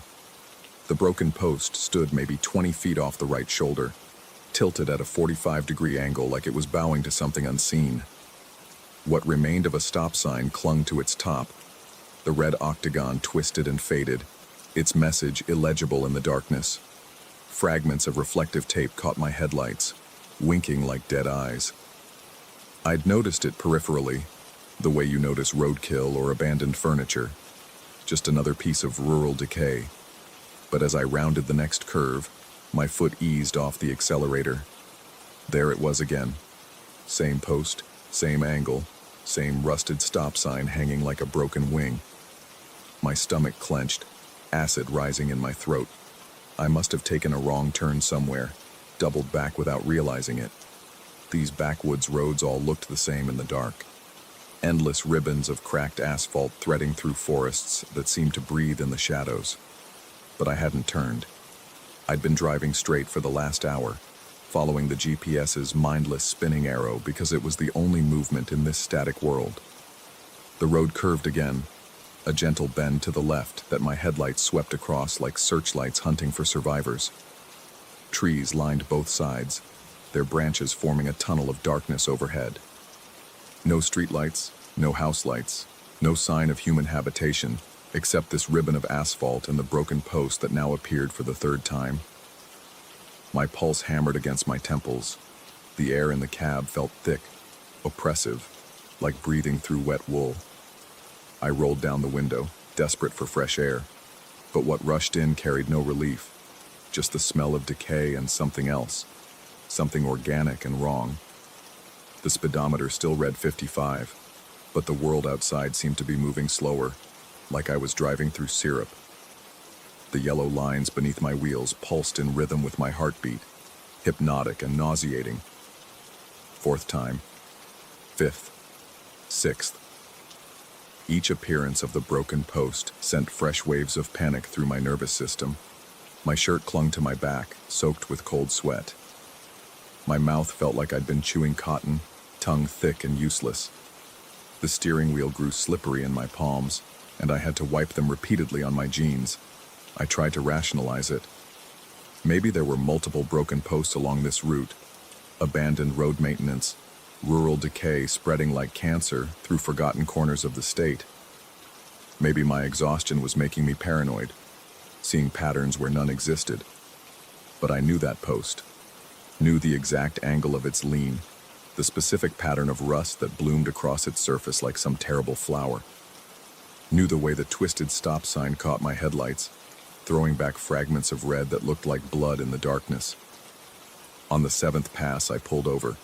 The truck's engine ticked in the sudden silence, metal cooling and contracting with small, sharp sounds like bones breaking. I sat there, hands trembling on the wheel, trying to make sense of what was happening. The static from the radio had grown louder, more insistent, as if it were trying to communicate something I couldn't understand. I needed proof, something concrete to hold on to before my sanity slipped completely away. Fumbling in the darkness, I found my phone and aimed its camera at the broken post. The flash exploded across the scene, freezing it in harsh white light for one terrible instant. In the photo, the post looked different somehow, more real, more present, as if it had been waiting for me to acknowledge it. But when I looked at the image on my screen, my breath caught in my throat. The timestamp read 3:47 a.m., but it had been barely past 10 when I'd left the lake. Time was slipping away from me like water through cupped hands. I put the truck back in drive and continued forward, but now I was watching the odometer obsessively. 0.1 miles, 0.2, 0.3. The curve was approaching again, that gentle bend to the left that would reveal what I already knew was waiting. 0.7 miles, and there it was. The broken post, exactly as before, as if I'd traveled in a perfect circle despite driving straight. My hands were shaking so violently now that I could barely maintain control of the steering wheel. The truck wavered between the yellow lines, threatening to drift into the drainage ditch that bordered the road. I pressed the brake pedal, feeling it sink toward the floor with a squishy resistance that sent fresh terror shooting through my nervous system. The brakes were failing. Or maybe they'd been failing all along, and I'd been trapped in this loop because I literally couldn't stop. The thought brought a bubble of hysterical laughter up from my chest, sharp and bitter as bile. That's when I remembered the glove compartment. I'd been meaning to clean it out for months. Old registration papers, a broken flashlight, expired insurance cards. But as my fingers found the handle and pulled it open, revealing the cluttered interior, my eyes fixed on something that shouldn't have been there. A folded piece of paper, white against the accumulated debris, clean as if it had been placed there moments ago. My hand shook as I unfolded it, revealing handwriting in blue ballpoint pen, neat, careful letters that seemed to pulse in the glow from the dashboard lights. You still haven't passed me. The paper slipped from my nerveless fingers and fluttered to the floor. The world tilted, gravity shifting sideways as vertigo swept through me. This wasn't possible. No one had access to my truck. It had been locked in the parking lot at the lake all day, and I'd had the keys with me the entire time. Unless someone had been waiting, watching, following. The thought sent ice water through my veins. I jerked my head around, checking the rearview mirror, the side mirrors, craning my neck to peer into the darkness behind me. Nothing. Just the red glow of my taillights stretching back into empty night. But the note meant someone knew where I was. Someone who understood what was happening to me better than I did. The broken post appeared again, and this time I was ready for it. I slammed on the brakes, feeling the pedal sink uselessly toward the floor as the truck continued its steady 55 mph crawl through the darkness. The ABS system didn't even engage. Just that soft, spongy resistance, as if the brake lines had been cut, or as if physics had simply stopped applying to my situation. I tried the emergency brake, yanking the handle with desperate strength. Nothing. The truck maintained its steady pace, carrying me forward toward whatever was waiting in the curve ahead. The radio static intensified, rising to a shriek that seemed to originate from inside my skull. I clapped my hands over my ears, but the sound followed me there, growing louder and more insistent until I thought my eardrums might burst. Through the static, I began to hear something else. Voices, distant and distorted, speaking words I couldn't quite make out. They seemed to be calling my name, but the syllables were wrong, stretched and twisted until they sounded like accusations rather than identification. The GPS screen flickered, and for a moment the gray void was replaced by something else. A satellite view of the highway, but wrong somehow. The road curved in on itself, forming a perfect circle with the broken post at its center. As I watched, a tiny blue dot that represented my truck traced the same path over and over, never deviating, never stopping. I was trapped in a loop, driving the same stretch of road endlessly, while something watched from the broken post. The realization hit me like a physical blow, doubling me over the steering wheel as nausea rolled through my stomach. My vision blurred, black spots dancing at the edges as hyperventilation set in. The air in the cab felt too thin, too hot, despite the cool night breeze flowing through the open window.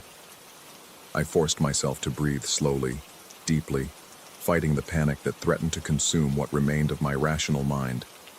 There had to be an explanation, a logical reason for what was happening.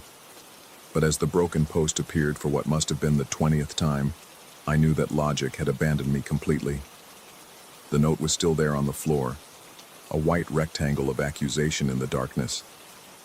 I retrieved it with trembling fingers and read it again, searching for clues in the handwriting, in the choice of words. You still haven't passed me. Not by me or through me, but past me. As if the act of moving beyond the post required something more than simple forward motion. I thought about the days fishing, about the emptiness I'd sought and found, about the divorce papers and the promotion and my father's cancer, all the failures and disappointments that had driven me to the lake in search of peace. Maybe I wasn't supposed to be running away. Maybe the post was a checkpoint, a test I kept failing by trying to drive past it instead of confronting whatever it represented. The idea terrified me more than the supernatural aspects of my situation.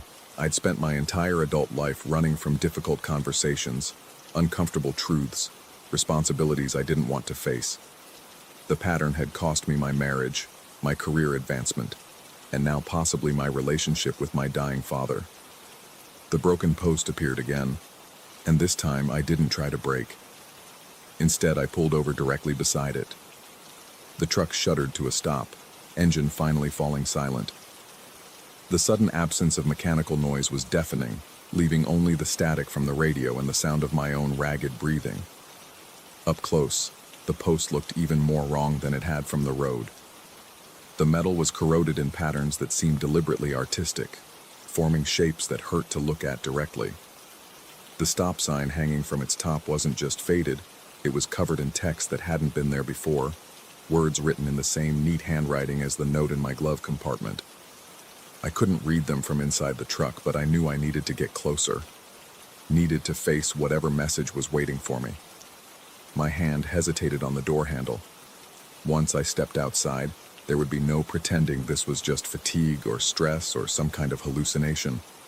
Whatever was happening here would become real in a way that terrified me. But staying in the truck meant driving the same loop forever, trapped in my own inability to move forward. I opened the door. The night air hit me like a slap, carrying scents of pine and decay and something else. Something that reminded me of hospitals and endings. My legs felt weak as I approached the post, each step requiring conscious effort. The words on the stop sign became clear as I drew near. Stop running. Face what you've left behind. The road home is shorter than you think. My knees buckled, and I found myself kneeling in the gravel beside the broken post, tears streaming down my face. The message wasn't supernatural at all. It was simple, human truth dressed up in my own guilt and fear. I'd been running from my father's diagnosis, avoiding the phone calls and doctor visits and difficult conversations about time and forgiveness. I'd been running from the divorce papers sitting unsigned on my kitchen table, too proud to admit that Sarah had been right about my inability to commit to anything difficult. I'd been running from the promotion I'd lost because I'd been too afraid to fight for it, too comfortable with mediocrity to risk failure. The broken post wasn't trapping me in a loop. I was trapping myself, circling endlessly around my own cowardice. As understanding flooded through me, the static from the radio faded to silence. The GPS screen flickered once and displayed a clear route home, a simple straight line that would take 40 minutes, just as it should have. I climbed back into the truck, started the engine, and drove forward. The road stretched ahead of me, normal and welcoming, leading toward lights in the distance that marked the edge of town. In my rearview mirror, the broken post grew smaller and smaller until it disappeared entirely, taking with it the supernatural weight that had pressed down on my chest. But the note remained on my floor, and the memory of those words would stay with me long after I reached home. Long after I made the phone calls I'd been avoiding and signed the papers I'd been dreading and had the conversations that would change everything. Some loops we create ourselves, and the only way out is through the truth we've been too afraid to face. The headlights swept across familiar landmarks as I drove toward home, toward the responsibilities and relationships I'd spent too long avoiding. Behind me, the highway returned to ordinary darkness, empty of broken posts and supernatural warnings. But I would never forget the feeling of being trapped by my own fear, or the relief of finally choosing to move forward instead of running in circles. The radio crackled back to life, playing a song I remembered from better times, a reminder that some things were worth fighting for, even when the fight seemed impossible to win.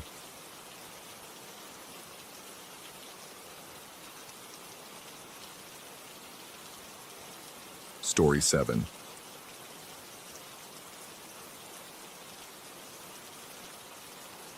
The fluorescent lights in Ward 7 flickered with that familiar dying wheeze, casting intermittent shadows that danced across the linoleum like restless spirits.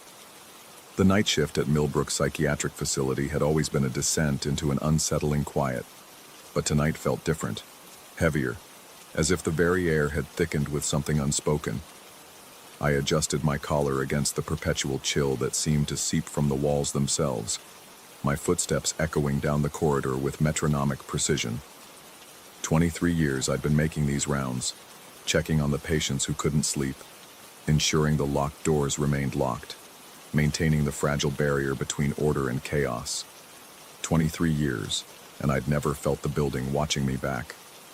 The institutional green paint peeled in long strips near the baseboards, revealing patches of decay that resembled skin sloughing off bone.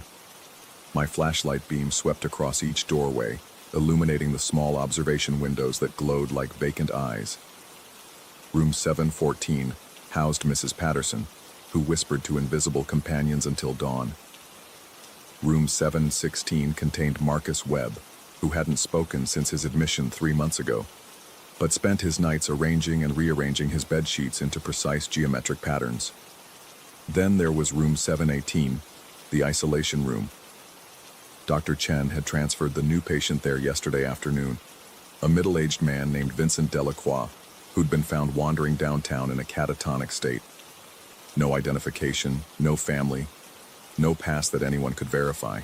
He'd remained motionless since admission, lying flat on his back with his eyes fixed on the ceiling, unresponsive to stimuli, yet somehow radiating an intensity that made even the day staff uncomfortable. As I approached his door, my pulse quickened for reasons I couldn't articulate. The observation window revealed only darkness beyond. The room's interior light had burned out that morning, and maintenance hadn't gotten around to replacing it. Through the thick glass, I could barely make out the shape of the bed and what might have been a human form beneath the white institutional blanket. That's when I heard it. The sound of splintering wood echoed from inside room 718, sharp and violent in the corridor's oppressive silence. My heart hammered against my ribs as I pressed my face to the observation window, trying to peer through the gloom. The sound came again, the unmistakable crack of furniture breaking, followed by a heavy thud that vibrated through the wall. My hands trembled as I fumbled for the master key, sweat forming beneath my uniform despite the corridor's chill. The lock turned with a metallic click that seemed to reverberate through my bones. I pushed the door open, flashlight raised, and stepped into the darkness. The beam illuminated chaos. The massive wardrobe that had stood against the far wall, a heavy oak monstrosity that predated the facility's modern furnishings, lay toppled on its side near the center of the room. Its dark wood surface was cracked and splintered, as if something had torn it apart from within. Drawers had been pulled free and scattered across the floor, their contents spilled in angry heaps. But Vincent Delacroix remained exactly as I'd last seen him, motionless in his bed, the restraints still secure around his wrists and ankles, his vacant stare fixed on the water-stained ceiling tiles. There was no way, absolutely no way, he could have moved that wardrobe. The thing had to weigh 300 pounds, and even if he'd somehow freed himself from the restraints, the distance from the bed to where the furniture now lay was impossible to cover. I moved closer to examine the wreckage, my flashlight beam dancing over the destroyed wood. That's when I noticed the largest drawer lying upside down near my feet. Instead of the expected linens or patient belongings, its interior revealed something that made my breath catch in my throat. Photographs. Polaroids, to be exact. Dozens of them, scattered across the drawer's bottom like fallen leaves. I knelt down, my hands shaking as I picked up the first one. The image that stared back at me froze the blood in my veins. It was me. The photograph showed me standing in the corridor outside this very room, taken from an angle that suggested the photographer had been positioned somewhere behind the nurse's station. The timestamp in the corner read just 17 minutes ago, exactly when I'd begun my rounds tonight. But I'd carried no camera. I never carried a camera during my shifts, had no reason to document anything, and certainly hadn't posed for any pictures. I grabbed another Polaroid with shaking fingers. Again, it was me. this time walking past room 714, my face clearly visible in profile. The timestamp showed 14 minutes ago. Then another, me standing outside room 716, 11 minutes ago. And another, me approaching room 718, just moments before I'd heard the splintering wood. Each photograph documented my progress through the ward with chilling precision, capturing angles and moments that would have been impossible unless someone had been following me, documenting my every move. But the corridors had been empty. I was certain of it. I'd checked every room, every alcove, every possible hiding place during my preliminary sweep. My hands moved frantically through the pile, uncovering more and more images of myself. Me unlocking doors, me checking observation windows, me walking, standing, turning. A complete photographic record of my night shift, taken by an invisible presence that had shadowed my every step.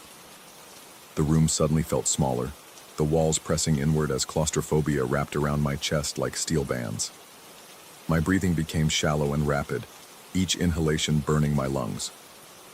The photographs scattered from my trembling hands as I struggled to stand, my legs weak with a terror I couldn't name. I spun around to check on Delacroix, but he remained exactly as before, unmoving, unseeing, apparently unaware of the chaos that surrounded him. Yet something had changed.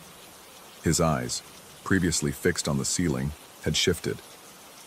They were now directed at me with an intensity that seemed to pierce through the darkness. A fresh wave of cold sweat washed over my body as I realized he was watching me. Not just looking, watching. His pupils dilated in the flashlight's beam, but there was consciousness there, awareness, intelligence, and something else, something hungry. I stumbled backward, my shoulders striking the doorframe as I fled the room. The corridor outside seemed impossibly long, stretching away from me like a tunnel that led nowhere.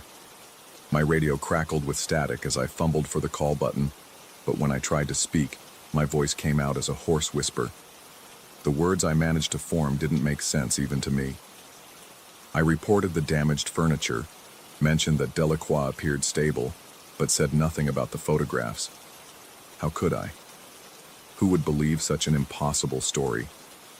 The night shift supervisor would think I'd suffered some kind of breakdown, and maybe I had. Maybe that was the only rational explanation. But as I walked back toward the nurse's station, I could feel eyes on me. Not just Delacroix's, others. From every room I passed, every observation window, every shadow that the fluorescent lights failed to illuminate. The sensation crawled across my skin like insects, raising goosebumps along my arms and the back of my neck. I tried to rationalize what I'd seen. Security cameras, perhaps. Some kind of surveillance system I wasn't aware of. But the angles in the photographs didn't match any camera positions I knew about. And besides, the facility used digital equipment, not instant cameras that produced physical prints. The nurse's station felt like a refuge, its bright lights and familiar equipment offering a semblance of normalcy. I sat heavily in the desk chair, my hands still shaking as I reached for the incident report forms. But when I looked down at the desk surface, my blood turned to ice. A new Polaroid lay centered on the blotter, as if someone had placed it there while I was in room 718. This photograph showed me kneeling on the floor of the isolation room, surrounded by scattered pictures, my face a mask of terror and confusion. The timestamp read 3 minutes ago. Someone had been in the nurse's station. Someone had been here, in this supposedly secure area, while I was investigating the disturbance. They'd photographed me through the open doorway of room 718, then returned here to leave this image like a calling card. I sprang from the chair and checked every possible hiding place, behind the filing cabinets, under the desk, in the supply closets. Nothing. The station was empty, just as it had been when I'd left it. Yet the photograph remained, tangible proof that my isolation was an illusion. The radio squawked with the night supervisor's voice, asking for an update on my report. I stared at the device for several long seconds, unable to formulate a response that wouldn't sound like the ravings of a madman. Finally, I reported that everything was under control, that the patient in 718 remained stable, that I was continuing my rounds. But I wasn't continuing anything. I was sitting in a pool of harsh fluorescent light, surrounded by monitoring equipment and filing cabinets, trying to convince myself that reality still followed rules I understood. The photograph on the desk seemed to mock my efforts, its glossy surface reflecting the overhead lights like a malevolent eye. A soft sound from the corridor made me look up. The whisper of footsteps on linoleum, barely audible, but definitely there. I grabbed my flashlight and moved to the station's doorway, peering down the hallway in both directions. The corridor stretched away into shadows, empty and still. But the feeling of being watched had intensified, becoming almost physically oppressive. I forced myself to continue the rounds, checking each room with mechanical precision while fighting the growing conviction that something was fundamentally wrong with the world around me. Mrs. Patterson still whispered to her invisible companions, her voice a susurrating murmur behind her door. Marcus Webb had arranged his sheets into a new configuration, concentric circles that seemed to pulse in the dim light filtering through his observation window. But it was the empty rooms that disturbed me most. Rooms 720, 722, and 724 had been vacant for weeks, awaiting new admissions or maintenance work. Yet as I approached each door, I could swear I heard movement inside, the soft rustle of fabric, the creak of floorboards, the almost inaudible sound of breathing. At room 724, I stopped completely. Through the observation window, I could see what appeared to be a figure standing in the corner farthest from the door. The shape was indistinct in the darkness, but it seemed too tall to be anything but human. Yet the room was supposed to be empty, its door locked, its keycard access restricted to authorized personnel. I unlocked the door with trembling hands, my flashlight beam cutting through the darkness like a blade. The room was empty, completely, utterly empty. No furniture, no figure in the corner, nothing but bare walls and institutional carpeting. But the air inside felt warm, as if someone had just been there, and I could detect the faint scent of something organic, not unpleasant, but distinctly human. As I backed out of the room, my flashlight beam swept across the floor and caught something near the doorway. Another Polaroid, face down on the carpet. With mounting dread, I picked it up and turned it over.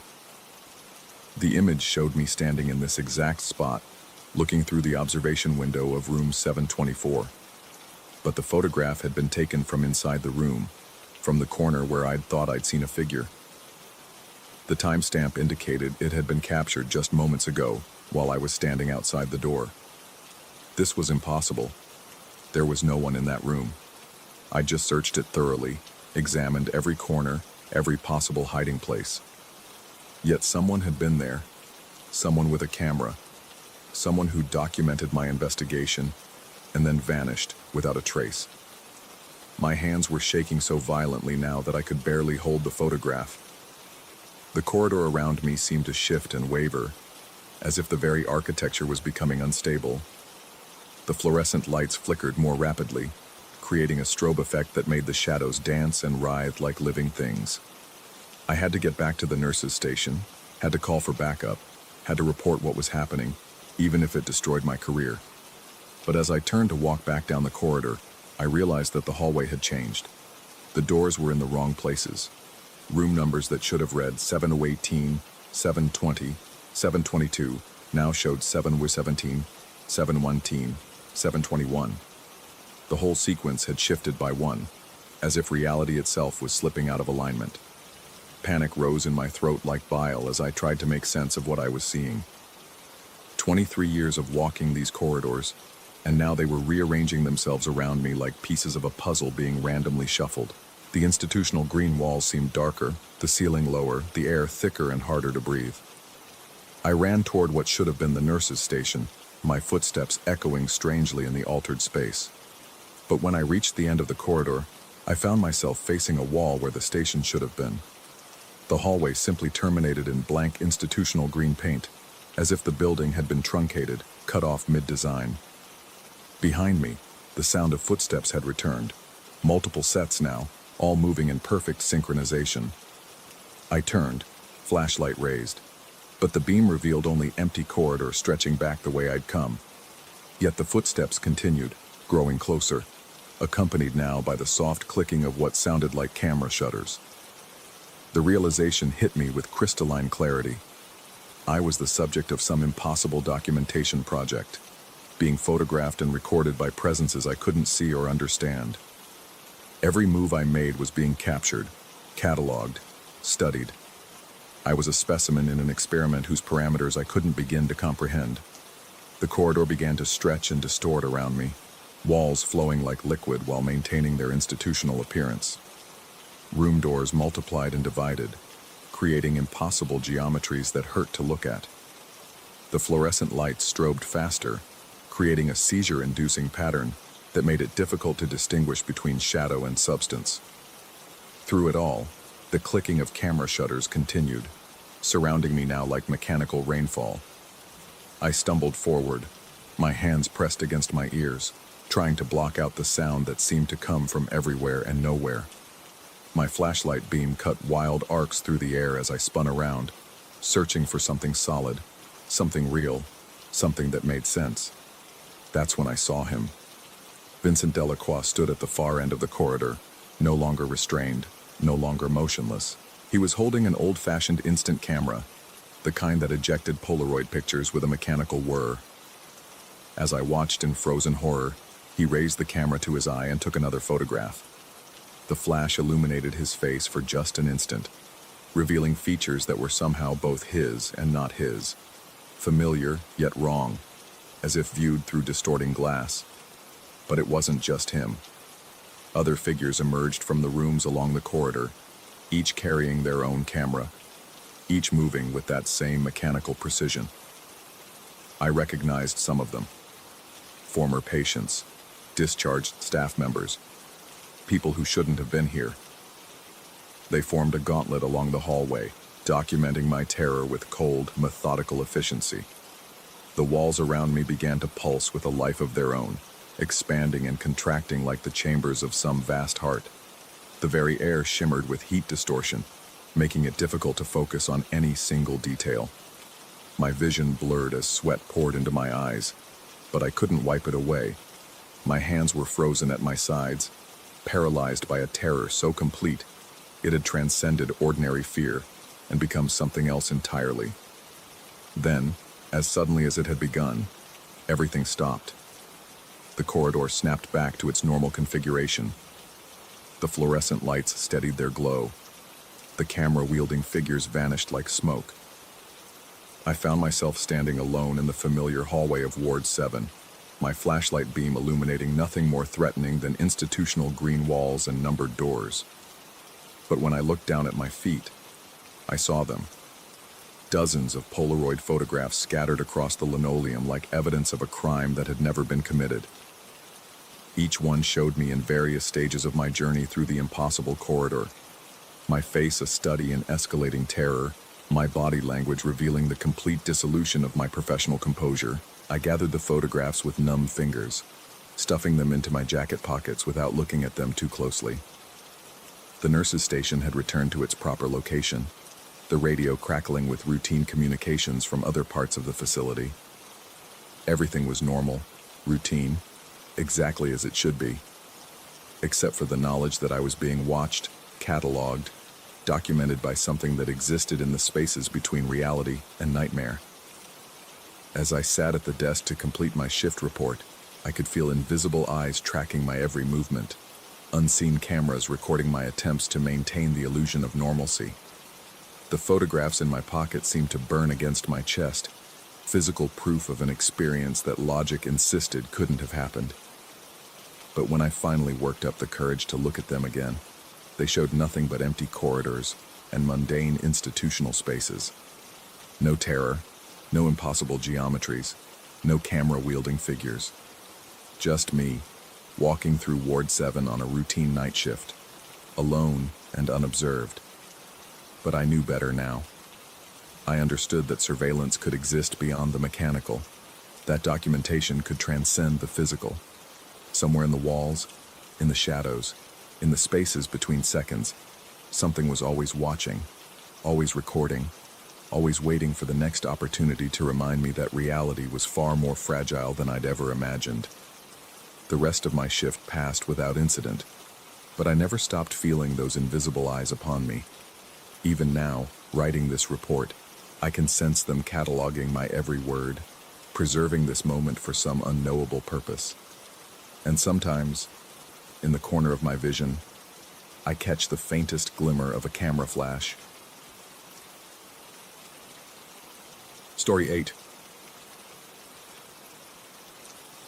The air in the Whitmore building's attic tasted of decades-old dust and something else, something that made my throat constrict every time I breathed too deeply.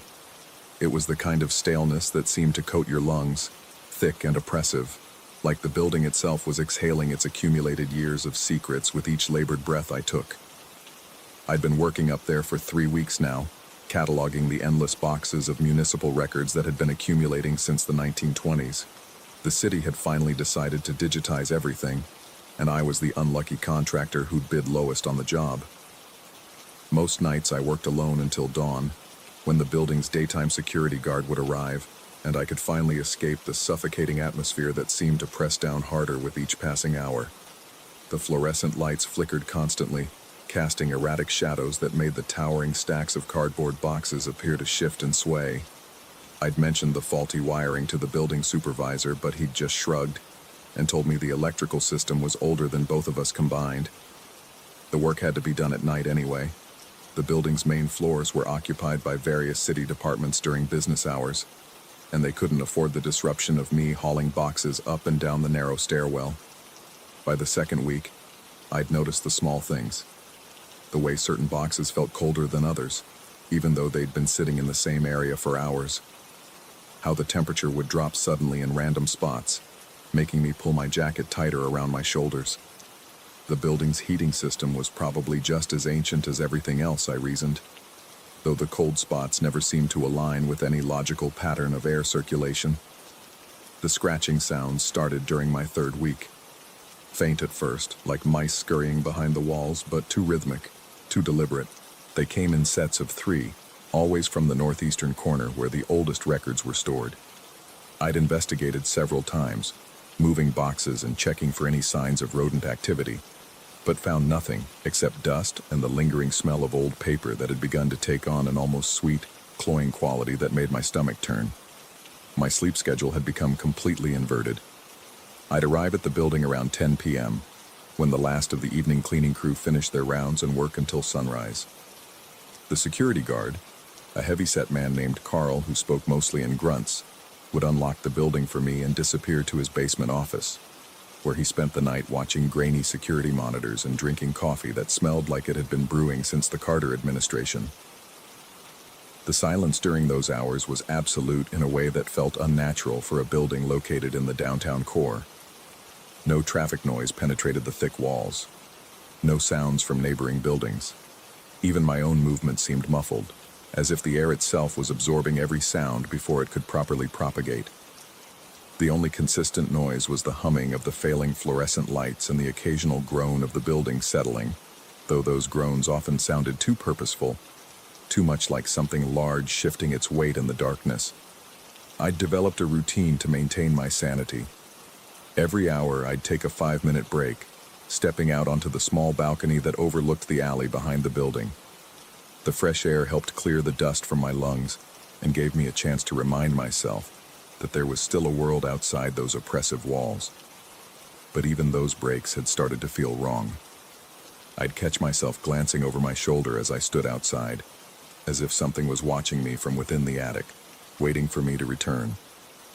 The photographs appeared during my 4th week.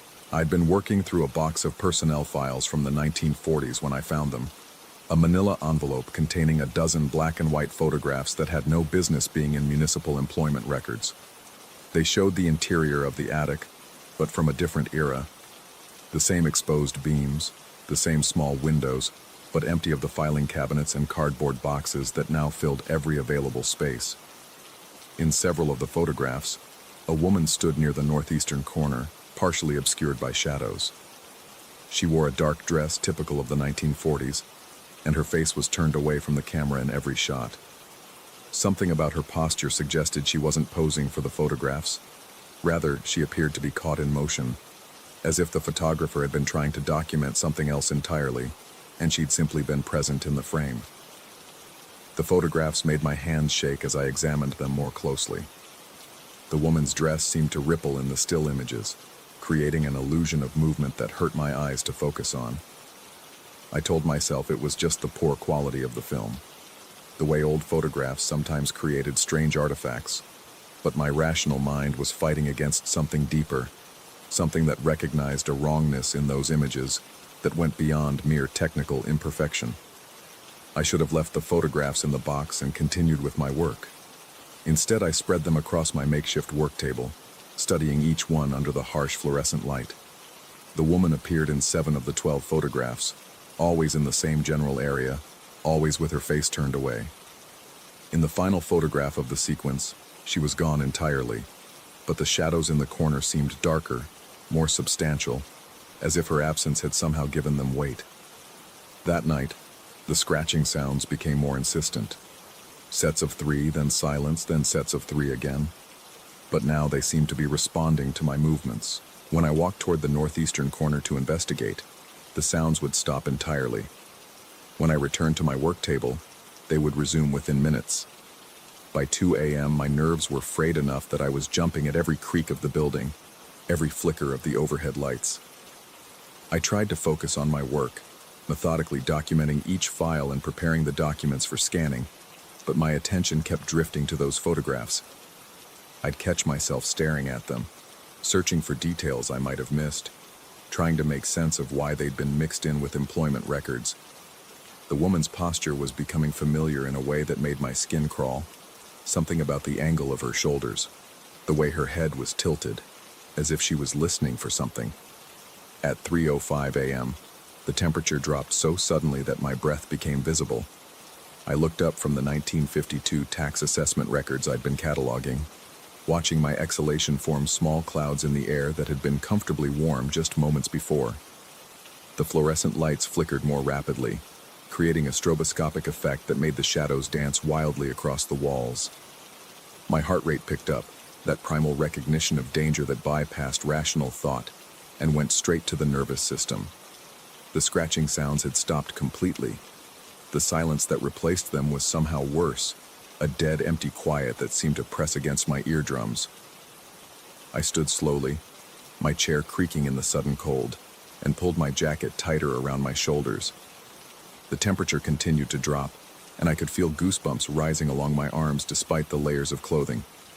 That's when I saw her.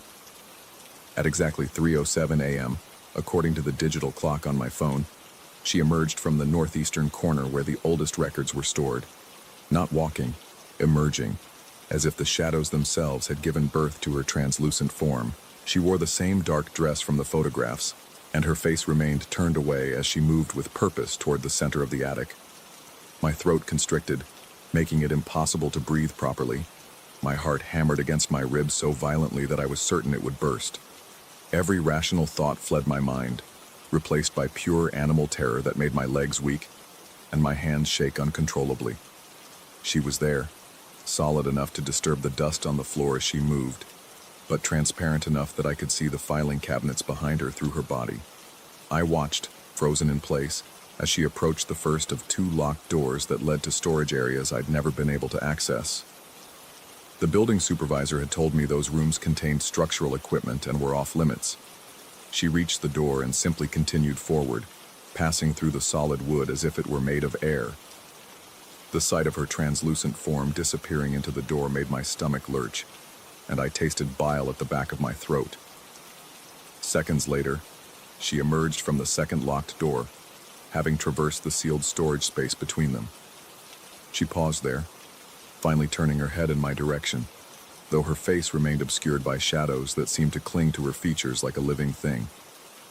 The air around me grew so cold that my teeth began to chatter, and I could feel ice crystals forming in my nostrils with each labored breath. Then I felt it, a touch of air so cold it burned, sliding across the back of my neck like phantom fingers. The sensation made every nerve in my body fire at once, sending violent tremors through my limbs. I spun around, certain someone was behind me, but found only empty space and the familiar stacks of boxes and filing cabinets. When I turned back toward where she'd been standing, she was gone, but hanging in the air where she'd paused, formed from the same condensed breath that was still streaming from my own mouth, I saw something that made my sanity fracture just a little bit more. My name, spelled out in crystallized moisture, the letters forming and dissipating in the freezing air like a message written in winter fog. The sight of it made my knees buckle, and I gripped the edge of my work table to keep from falling. The rational part of my mind screamed that it was impossible. Just a trick of the light and the sudden temperature change. But the letters had been too clear, too deliberate. Someone, or something, had spoken my name with such force that it had become visible in the frigid air. The temperature began to return to normal almost immediately, but the psychological damage was already done. I stood there for several minutes, my entire body trembling uncontrollably, waiting for my heart rate to slow enough that I could think clearly again. The familiar sounds of the building returned gradually. The humming of the lights, the settling groans, even the scratching from the northeastern corner. Though it seemed more distant now, almost apologetic. I looked at the photographs scattered across my work table, and for the first time, I could see the woman's face in the shadows. It was a face I recognized, though I couldn't place where I'd seen it before. Not from any personal encounter, but from somewhere deeper in my memory, as if it had been waiting there all along for the right moment to surface. The rest of the night passed in a haze of caffeine and nervous energy. I continued working, mechanically processing files and preparing documents, but my attention was constantly drawn to the northeastern corner and the photographs that seemed to pulse with their own malevolent life under the harsh fluorescent lights. Every sound made me jump. Every flicker of the lights made my breath catch in my throat. When Carl arrived at dawn to relieve me, he took one look at my face and asked if I was feeling all right. I told him I'd been fighting off a cold, which wasn't entirely untrue. My throat was raw from breathing the freezing air, and my nose was still running from the sudden temperature change. He nodded sympathetically and mentioned that several people had complained about the building's heating system acting up in recent weeks. I packed up my materials and headed for the stairwell, but paused at the door to look back at the attic one final time. In the growing daylight filtering through the small windows, the space looked almost benign. Just an ordinary storage area filled with the detritus of municipal bureaucracy. But I knew I'd be back that night, drawn by the same perverse fascination that makes people slow down to look at accident scenes. As I descended the narrow stairwell, I could hear the scratching sounds resume behind me. 3 deliberate scratches, then silence, then 3 more. The pattern followed me down 2 flights of stairs before finally fading into the distance. I didn't sleep well that day. Every time I closed my eyes, I saw her translucent form moving through those locked doors, and I felt that burning touch of impossibly cold air on the back of my neck. But more disturbing than the supernatural encounter itself was the growing certainty that I'd seen her face before, somewhere in the countless files I'd been processing. She wasn't just a random spirit haunting the building. She was connected to something specific, something buried in those decades of municipal records. That evening, I returned to the Whitmore building with a new sense of purpose. The terror was still there, coiled in my stomach like a living thing, but it was now accompanied by an obsessive need to understand what I'd witnessed. I spread the photographs across my work table again and began searching through the personnel files with renewed focus, looking for any reference to a woman who matched the figure I'd seen. I found her file just after midnight, buried in a box of employment records from 1947. Her name was Margaret Westford, and she'd worked as a night clerk in the Municipal Archives Department. According to the documentation, she'd been assigned to organize and maintain the historical records stored in the building's attic. The file contained a single photograph, her official employee headshot, and seeing her face clearly for the first time made my blood run cold. It was the same woman from the mysterious photographs, the same woman I'd seen moving through the locked doors. But in her employee photo, she was smiling, alive, her eyes bright with intelligence and purpose. The contrast between that vibrant image and the hollow, shadow-cloaked figure I'd encountered made my hands shake as I continued reading through her file. Margaret Westford had disappeared in December 1947. According to the incident report, she'd been working alone in the attic when the overnight security guard heard screaming from the upper floors. By the time he reached the attic, she was gone. The only evidence of her presence was an overturned chair and several scattered personnel files.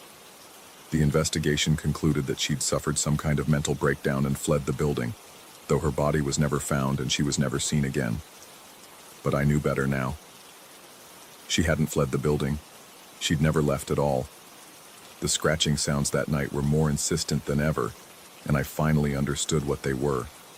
Not random sounds from settling wood or small animals, but the sound of someone trying to organize files in the darkness, continuing the work that had never been finished. Margaret Westford was still here, still attempting to complete the task that had consumed her in life, trapped in an endless loop of bureaucratic dedication that transcended death itself. As 3 a.m. approached, I found myself both dreading and anticipating her appearance. The temperature began to drop right on schedule, and I watched my breath become visible in the frigid air. But this time, I didn't run. This time I waited, and when she emerged from the northeastern corner at exactly 3:07, I was ready. She moved through her ritual of passing through the locked doors, but when she paused and turned toward me, I spoke her name aloud. The word formed a visible cloud in the freezing air, hanging between us like a bridge across the decades. For just a moment, her shadowed face seemed to clear, and I saw recognition in her eyes. Not of me specifically, but of being acknowledged, of being remembered after all these years of invisible labor. Then she was gone, and the temperature returned to normal, but something fundamental had changed. The scratching sounds ceased entirely, replaced by a silence that felt peaceful rather than oppressive. The building itself seemed to exhale, releasing decades of accumulated tension in a single, shuddering breath. I never saw Margaret Westford again, though I continued working in the attic for several more weeks until the digitization project was complete. But sometimes, when I arrived in the morning to relieve Carl, he would mention that the overnight security monitors had picked up unusual activity in the upper floors, the sound of boxes being moved and papers being shuffled, as if someone was working diligently through the night to organize the chaos of accumulated years. The photographs disappeared from the personnel files sometime during my final week on the project. I checked the box multiple times, searching through every document, but they were simply gone, as if they'd never existed at all. In their place, I found Margaret Westford's employee file, but now it contained a note that hadn't been there before, a brief addendum stating that all missing persons investigations had been resolved, and the case was officially closed. I finished the digitization project without incident, delivering the completed digital archive to the city administrators, who seemed surprised that I'd managed to organize and catalog everything so efficiently. They praised my thoroughness and attention to detail, though I knew the credit belonged to someone else, someone who had spent decades perfecting the art of municipal record-keeping in the cold, silent hours before dawn. On my final night in the Whitmore building, I left a small note in the northeastern corner where the oldest records had been stored. It simply read, "Thank you for your service, Margaret. Your work is complete." The next morning, Carl found the note exactly where I'd placed it, but the handwriting had changed. Below my message, in the precise script of a 1940s municipal clerk, someone had added a single word: "Finally." The building was demolished 6 months later to make way for a modern city complex. But I've heard from the demolition crew that they found something unusual in the basement, a small office that didn't appear on any of the building's blueprints, containing a desk, a chair, and several boxes of perfectly organized files that spanned decades of municipal records. The files were so well maintained and comprehensive that the city decided to incorporate them into their permanent archives. I sometimes wonder if Margaret Westford finally found her way out of that attic when the building came down, or if she simply relocated to wherever those perfectly organized files were eventually stored. Either way, I hope she found peace and completion, in the knowledge that her work was finally recognized and preserved. But late at night, when I'm working alone in my own office, I sometimes hear the faint sound of papers being shuffled in the distance, and I remember the touch of impossibly cold air on the back of my neck, and the sight of my own name hanging in the frigid air like a greeting from beyond the veil of ordinary experience. Some kinds of dedication, I've learned, transcend the boundaries between life and death, creating their own kind of immortality in the endless pursuit of order amidst chaos.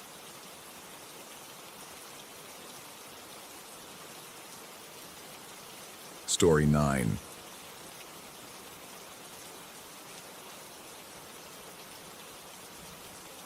The apartment smelled like decades of other people's secrets, stale cigarettes, forgotten meals, and something else I couldn't quite place. Something that made my skin crawl the moment I stepped inside. But the rent was cheap, disgracefully so for downtown, and my bank account wasn't in any position to be choosy. The first time it happened, I convinced myself it was just coincidence. I'd been living in apartment 3B for exactly 4 days when I shuffled past the hallway mirror on my way to the kitchen, catching a glimpse of my reflection and the digital clock mounted on the opposite wall behind me. 11:11. I stopped, blinked, looked again. The red numbers glowed mockingly in the mirror's surface. My heart did that little skip it does when something feels off, but I shook my head and continued to the kitchen. Coincidences happen. People notice patterns where there aren't any. That's what I told myself as I made coffee with shaking hands I attributed to caffeine withdrawal.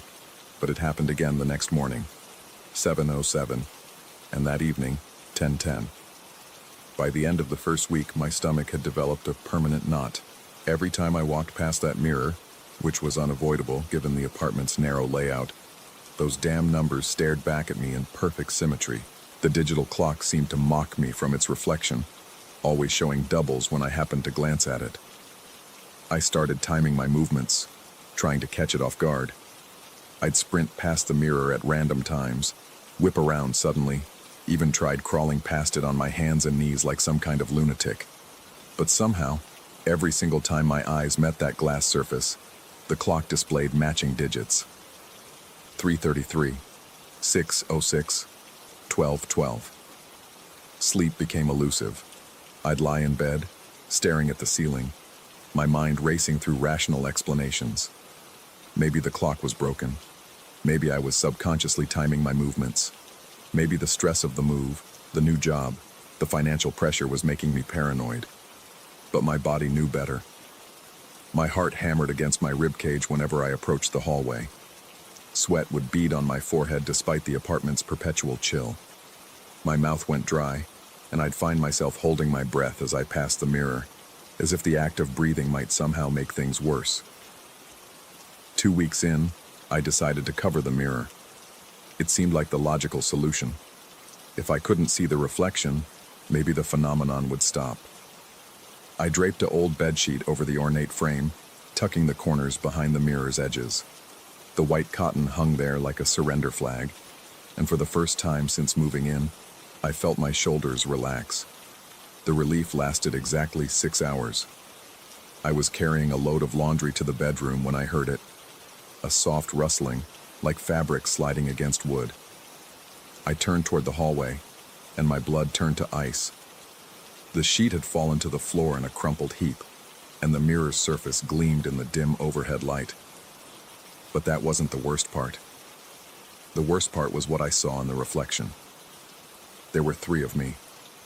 3 identical figures standing in the narrow hallway, each one positioned slightly differently. The leftmost version had his head tilted to the right. The center figure stood perfectly straight. The rightmost had his head cocked to the left. All 3 wore the same expression of growing horror as realization dawned.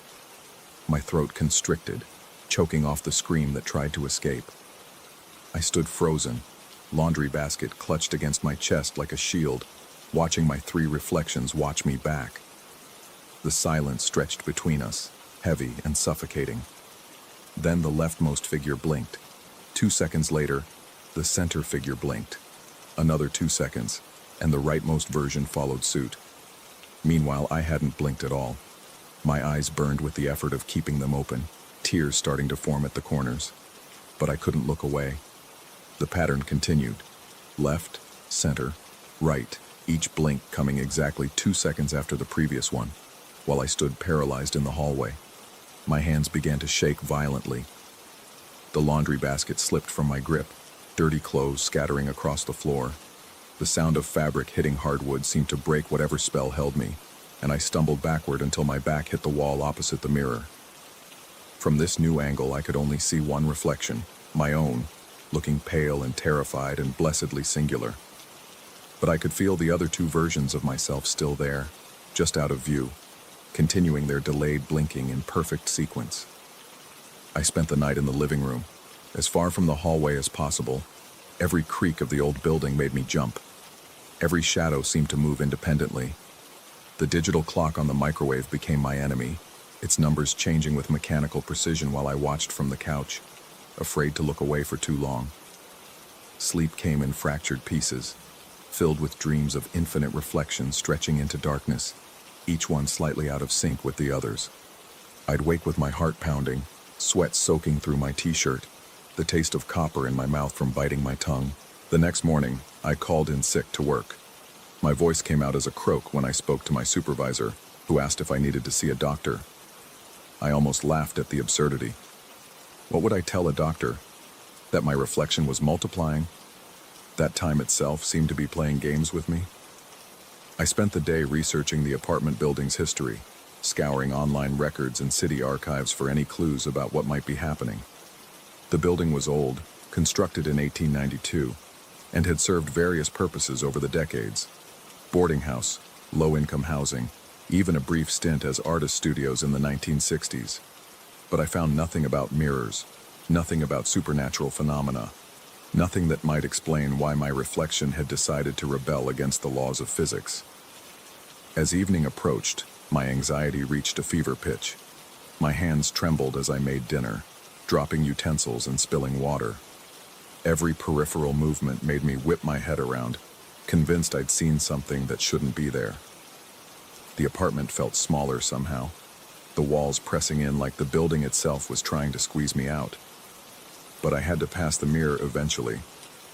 The bathroom was on the other side of the hallway, and my bladder wasn't going to wait for my psychological issues to resolve themselves. I approached the mirror like a condemned man walking to his execution.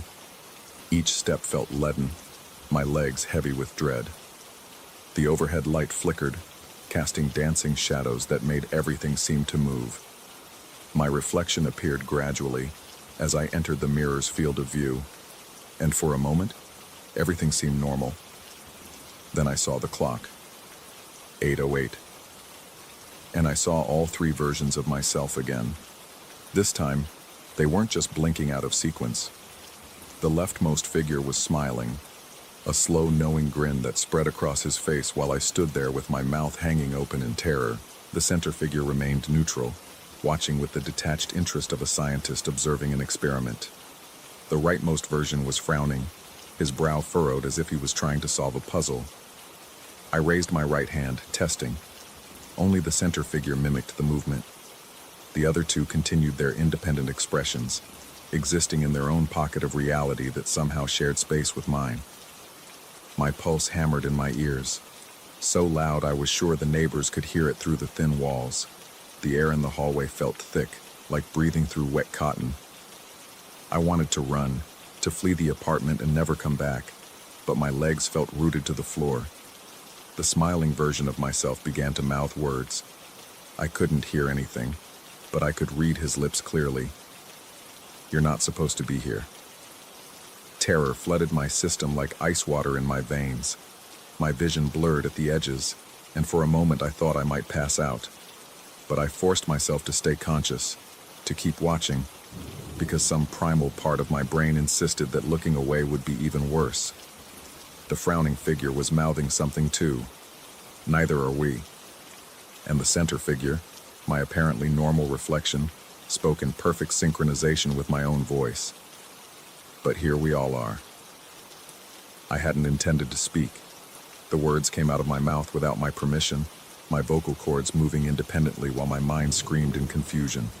The sound of my own voice, speaking words I hadn't chosen, sent fresh waves of panic through my nervous system. I stumbled backward, breaking eye contact with the mirror, and immediately felt some of the pressure lift from my chest. But I could still sense them there, my other selves, existing in that reflected space, probably still watching the empty hallway where I'd been standing.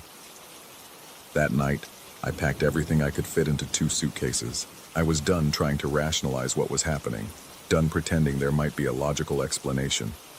Whatever was wrong with that mirror, whatever was wrong with this apartment, I wanted no part of it. But as I was loading my bags into my car, parked under the flickering streetlight outside the building, I caught sight of my reflection in the driver's side window. There were still 3 of me. The realization hit like a physical blow. Whatever connection had been forged between me and those other versions of myself, it wasn't confined to the apartment. It had followed me outside, into the night, into what should have been the safety of the real world. I stood there in the orange glow of the streetlight, staring at my triple reflection in the car window, and understood with crystalline clarity that running wouldn't solve anything. The problem wasn't the mirror, wasn't the apartment, wasn't even the building. The problem was me. Or rather, the problem was that there were now 3 of me, existing simultaneously in space, that should only have room for one. And judging by the expressions on the other 2 faces, one still smiling, that knowing grin, the other still frowning in concentration, they had no intention of going back to whatever reality they'd escaped from. I got back in the car and drove to a motel on the outskirts of town, paying cash for a room with no mirrors except the small one bolted above the bathroom sink. But even there, in that sterile space that smelled of disinfectant and stale cigarettes, I could feel them watching me. The digital clock on the nightstand read 11:47 when I finally tried to sleep. But every time I closed my eyes, I could sense those other versions of myself, living their own lives in whatever parallel space they occupied, making their own decisions, thinking their own thoughts. And sometimes, just as I was drifting off, I could swear I heard them whispering. I never did find out what they were trying to tell me, but I learned to live with the knowledge that somewhere, in the reflection of every surface, 2 other versions of myself were living lives that should have been impossible. The rent for apartment 3B really had been too good to be true. Story 10. And the silence in Millfield Rehabilitation Center after midnight wasn't the peaceful kind that brought rest. It was the suffocating quiet of a place that held its breath, waiting for something terrible to wake up. The first time I heard the bouncing, I thought someone had left a television on in one of the abandoned rooms downstairs. The rhythmic thump, thump, thump echoed through the ventilation system, seeping into my small office on the 2nd floor, where I'd been catching up on patient files. As the night security supervisor, I'd grown accustomed to the building's odd sounds, the settling of old pipes, the wheeze of the ancient heating system, the occasional creak of expansion joints. But this was different, deliberate, methodical. I set down my coffee and listened more carefully. The sound was moving, traveling from somewhere deep in the ground floor toward the main corridor. My mouth went dry as I realized the pattern wasn't random. It was the unmistakable bounce of a ball, growing louder, getting closer. The ground floor had been sealed off for 3 months following a pipe burst that flooded the entire level. The insurance company was still fighting with contractors over mold remediation, leaving that section of the building as dead space. No one had access except the maintenance crew, and they'd finished their work hours ago. My hands trembled slightly as I reached for my flashlight and keys. The building's emergency lighting cast long shadows down the corridors, but most of the ground floor remained pitch black. As I descended the main staircase, the bouncing sound grew clearer, more distinct. My heart hammered against my ribs with each step downward. The sound stopped. I froze halfway down the stairs, straining to hear anything in the sudden silence. My breathing seemed unnaturally loud in the stillness. Sweat beaded on my forehead despite the building's perpetual chill. Something was wrong. Deeply, fundamentally wrong. But I couldn't identify what exactly had triggered every alarm bell in my nervous system. Then I saw it.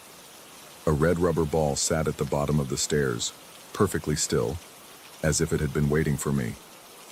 The emergency exit sign above cast a sickly green glow across its surface, making it appear almost luminescent in the darkness. My throat constricted as I stared at the impossible object. How had it gotten there? Who could have been bouncing it through a sealed, empty floor? I descended the remaining steps slowly, my flashlight beam dancing nervously across the walls. The ball was old, the kind of cheap playground equipment that might have been used in the physical therapy sessions before the flood. Its surface was cracked and faded, with deep grooves where fingernails or small teeth had worried at the rubber. As I bent to examine it more closely, something struck my left shin with surprising force. I stumbled backward, nearly dropping my flashlight. The ball had moved, launched itself directly into my leg with enough momentum to leave a sharp ache. But that was impossible. I'd been watching it the entire time, and it had been completely motionless just seconds before. My pulse thundered in my ears as I swept the flashlight beam in wide arcs around the corridor. Empty doorways gaped like open mouths on either side of me. The silence felt alive now, pressing against my eardrums with an almost physical weight. Every shadow seemed to shift and writhe at the edge of my vision. The ball sat innocently at my feet again, as if nothing had happened. I picked it up with shaking hands. The rubber felt wrong, too warm, as if it had been sitting in sunlight rather than lying on a cold linoleum floor. The surface was slightly sticky, leaving a faint residue on my palms that smelled metallic and organic, like old blood mixed with something sweet and rotting. The smart thing would have been to leave it there, to radio for backup, to document the incident properly. Instead, I found myself walking deeper into the abandoned floor, toward the storage rooms where maintenance kept their equipment. If someone was playing a prank, I wanted to understand how they'd gained access. If something else was happening, something I couldn't yet allow myself to name, I needed to know. The storage room was exactly where I remembered it, behind a heavy steel door marked "Authorized Personnel Only." The lock had been changed after the flood, and my master key turned smoothly in the new mechanism. Inside, shelves lined the walls from floor to ceiling, filled with cleaning supplies, replacement parts, and miscellaneous equipment. I placed the ball on an empty shelf near the back and locked the door behind me. The next evening, my shift began with a report from the day supervisor about strange sounds coming from the ground floor.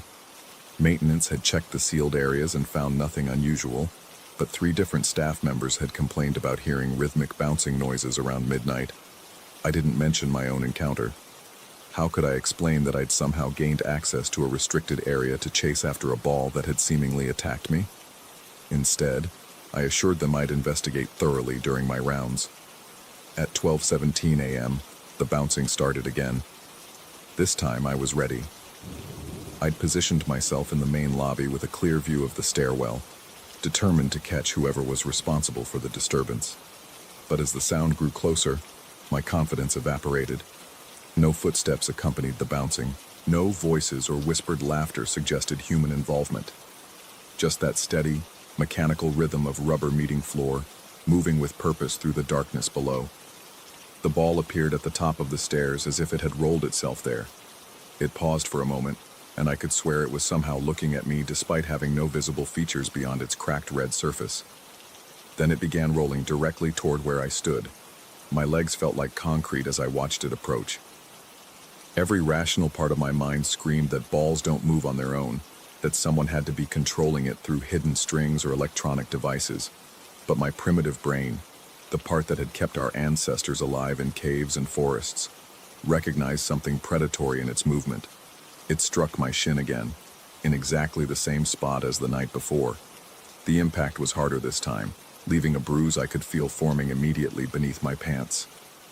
As I bent to rub the injury, the ball rolled in a small circle around my feet, like a dog marking its territory. I snatched it up and hurried toward the storage room, my flashlight beam jerking wildly across the walls. The building felt larger than it should have, as if the corridors had stretched while I wasn't looking. Door frames seemed askew, and familiar landmarks appeared slightly wrong, displaced by inches or degrees that my eyes registered, but my mind couldn't quite process. The storage room door stood open. I knew I'd locked it the night before. I distinctly remembered checking the handle twice, hearing the solid click of the deadbolt engaging. But now it gaped wide, revealing the dark interior beyond. My hands shook as I stepped inside and swept my light across the shelves. The ball I'd left there was gone. In its place, a thin layer of white powder covered the shelf surface. Footprints led from the shelf to the door, small prints, no larger than a child's shoe, but wrong somehow. The proportions were off, as if whatever had made them wasn't quite human. I set the new ball down in the same spot and backed out of the room, locking the door with exaggerated care. But even as I turned the key, I knew it wouldn't matter. Whatever was happening here operated by rules I didn't understand, in ways that made mockery of locks and rational expectations. The pattern continued for the next week. Every night at the same time, the bouncing would begin. Every night, the ball would find me no matter where I positioned myself in the building. And every morning, I'd discover the storage room door open, the previous night's ball missing, and fresh footprints in the white powder that seemed to regenerate itself with each occurrence. I began documenting everything, taking photographs of the footprints, measuring the time intervals, noting the exact location of each impact against my leg. The bruises were accumulating now, overlapping purple and yellow marks that made walking painful. But the physical discomfort was nothing compared to the growing certainty that something was terribly wrong with reality itself. The footprints were the most disturbing detail. They appeared human at first glance, but closer examination revealed subtle wrongness. Toes that were too long, an arch that curved at an impossible angle, heel marks that suggested backward jointed ankles. Whatever was leaving these tracks had learned to walk by observing humans, but hadn't quite mastered the mechanics. Sleep became impossible. Even during my off hours, I found myself lying awake, listening for the sound of bouncing rubber. My apartment felt unsafe, too far from the center where I might find answers. I began staying late after my shifts, researching the building's history in online databases and archived newspaper articles. Millfield had opened in 1987 as a progressive rehabilitation facility, specializing in patients with traumatic brain injuries and severe psychological disorders. The early years had been marked by several unusual incidents. Patients reporting shared hallucinations, staff complaints about equipment moving on its own, and a disproportionate number of resignation letters that cited unexplained phenomena as the reason for leaving. In 1991, the facility had briefly closed following what news reports described as a therapeutic incident. Details were sparse, but I found references to experimental treatments that had gone wrong, patients who had been harmed, and families who had filed lawsuits that were quickly settled out of court. When Millfield reopened 6 months later, it was under new management with strictly conventional treatment protocols. The ground floor had always been problematic. Staff turnover was highest in that section, and patient recovery rates were inexplicably lower than on other floors. Maintenance requests mentioned recurring issues with electrical systems, plumbing problems that defied logic, and temperature fluctuations that seemed to follow no natural pattern. One night, as I sat in the storage room waiting for the inevitable arrival of the ball, I noticed something that made my blood turn to ice water in my veins. The white powder wasn't just covering the shelf where I'd placed the ball, it was everywhere. Thin lines of it traced patterns across the floor, spiraling outward from the center of the room like a massive fingerprint. And in that fingerprint, hundreds of small footprints created a complex mandala of movement, as if something had been dancing there for hours. I followed one of the powder trails with my flashlight beam. It led out of the storage room, down the corridor, up the stairs to the main floor, and directly to my office. There, on my desk, sat a red ball, but not the one I'd been chasing. This one was new, unmarked, with a surface so perfect it seemed to glow with its own internal light. As I stared at it, understanding crashed over me like a physical blow. I wasn't chasing the same ball every night. I was feeding some kind of collection, providing fresh objects for something that had learned to mimic human activities but couldn't quite grasp their purpose. The bouncing wasn't random, it was a summons, a dinner bell calling me to deliver the next offering. My hands trembled as I reached for my radio to call for backup, but the device was dead. My cell phone showed no signal. Even the landline in my office produced only silence when I lifted the receiver. Whatever was happening had isolated me completely within the building's walls. The ball began to move on my desk, rolling in slow circles that gradually grew wider. With each revolution, it moved closer to the edge, and I found myself backing toward the door despite every rational thought telling me to stay put and figure out what was happening. But rationality had abandoned me somewhere between the first bouncing sound and the impossible footprints in white powder. I ran. Through the corridors, up the stairs, toward the main entrance where surely the outside world still existed in all its mundane normalcy. But the building seemed to stretch ahead of me, corridors multiplying and intersecting in ways that defied the architectural plans I'd memorized during my orientation. Emergency exit signs pointed in contradictory directions, and familiar landmarks appeared and disappeared like mirages. Behind me, the bouncing sound had multiplied. Not one ball now, but dozens, maybe hundreds, all moving in perfect synchronization. The rhythm was faster than before, more urgent, as if whatever controlled them was excited by my flight. I burst through what I thought was the main entrance and found myself in the storage room again. The ball I'd left there sat exactly where I'd placed it, but now the white powder covered every surface. Walls, ceiling, even the air itself seemed thick with floating particles that made breathing difficult. The bouncing stopped. In the sudden silence, I could hear something else. Whispers in a language I didn't recognize, coming from everywhere and nowhere. The sounds were barely audible, more felt than heard, but they carried an unmistakable tone of satisfaction.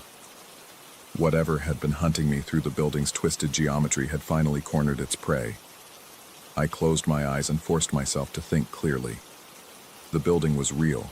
The flood damage was real. The rehabilitation center's troubled history was documented fact. But something else lived here now. Something that fed on confusion and fear, that used familiar objects to lure victims into its web of impossible spaces. When I opened my eyes, I was back in my office. The red ball sat on my desk, innocuous and still. Outside the windows, dawn was breaking across the parking lot, and my relief shift was probably arriving for the morning. The building felt normal again, just an ordinary structure with ordinary problems and ordinary explanations for every strange occurrence. But I knew better now. I understood that some hungers are ancient and patient, that some predators don't need teeth or claws to feed. They need only our willingness to rationalize the impossible, to explain away the evidence of our own senses, until we've trapped ourselves in labyrinths of our own making. I wrote my resignation letter that morning, effective immediately. As I cleaned out my desk, I left the red ball exactly where I'd found it. Let someone else chase the bouncing sounds through the darkness below. Let someone else discover the footprints that led nowhere and everywhere at once. But sometimes, in the early hours before dawn, I still hear that rhythmic bouncing in my dreams. And when I wake, I check my shins for fresh bruises, searching for proof that I've truly escaped the hungry darkness that waits beneath Millfield Rehabilitation Center. The proof is always there.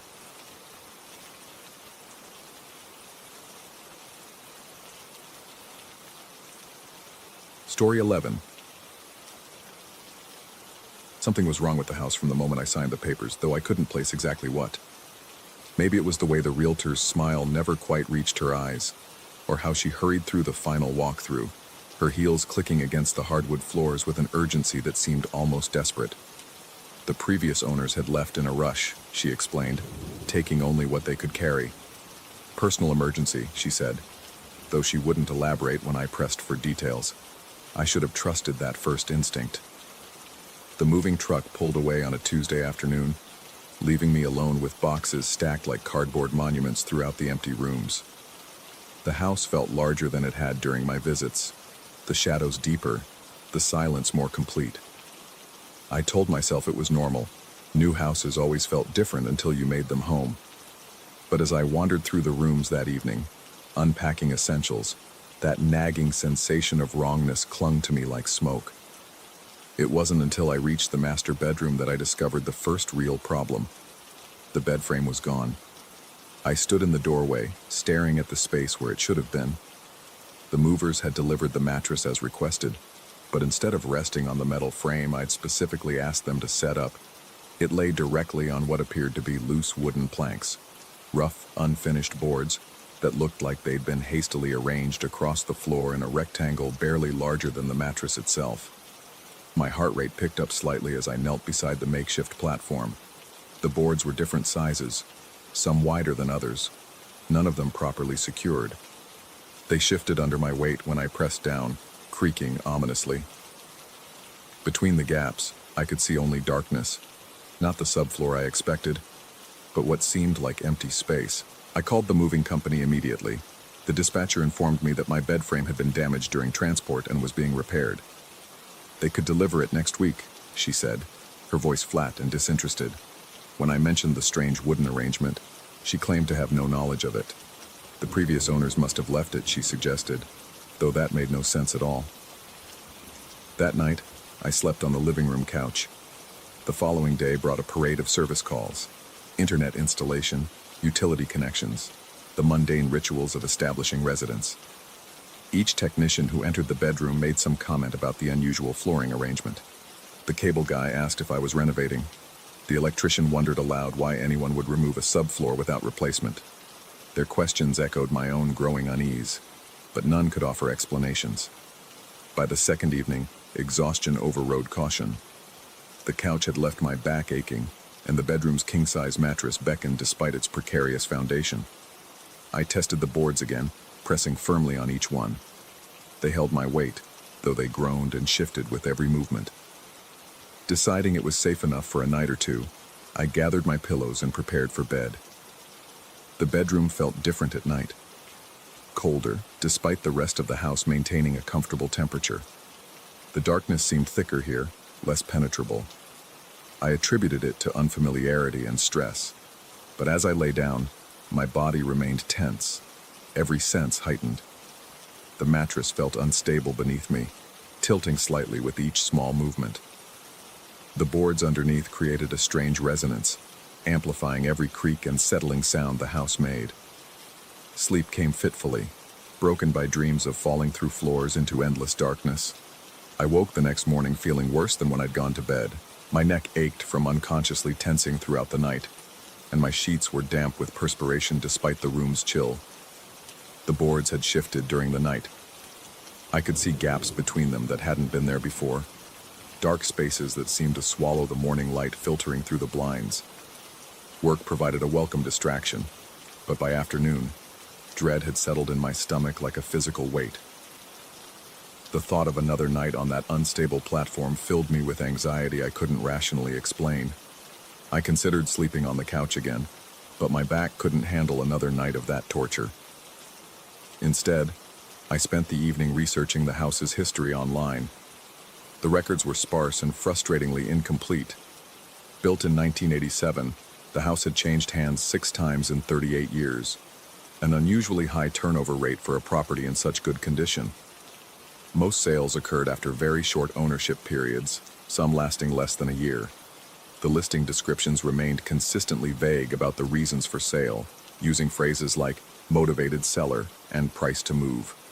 One detail caught my attention. A newspaper article from 2019 mentioned a structural investigation at the address following neighbor complaints about unusual nighttime disturbances. The investigation had been inconclusive, but the property had sold again just 3 months later. That night, I decided to document everything. I placed my phone on the nightstand, video recording enabled, and positioned a flashlight within easy reach. The precautions felt both necessary and ridiculous, insurance against fears I couldn't name.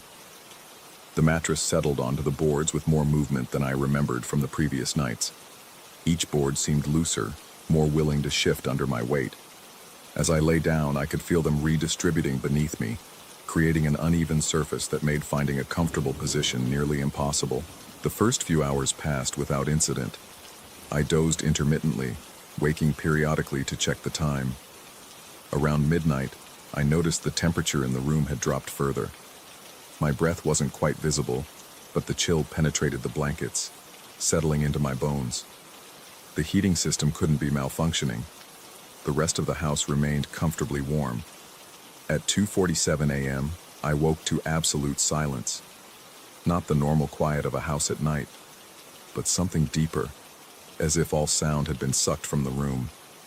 No hum from the refrigerator downstairs, no distant traffic, no settling creaks. Even my own breathing seemed muted, swallowed by the oppressive stillness. I lay motionless, every muscle rigid with attention, waiting for the normal sounds to return. The silence stretched on, becoming a presence in itself. My heartbeat thundered in my ears, the only sound in a world gone mute.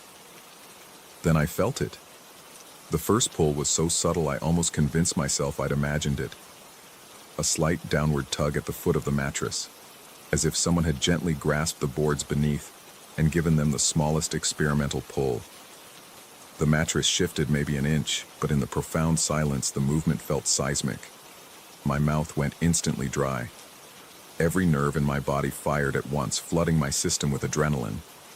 I gripped the sheets, afraid to move, afraid to breathe, afraid to do anything that might provoke whatever was beneath me.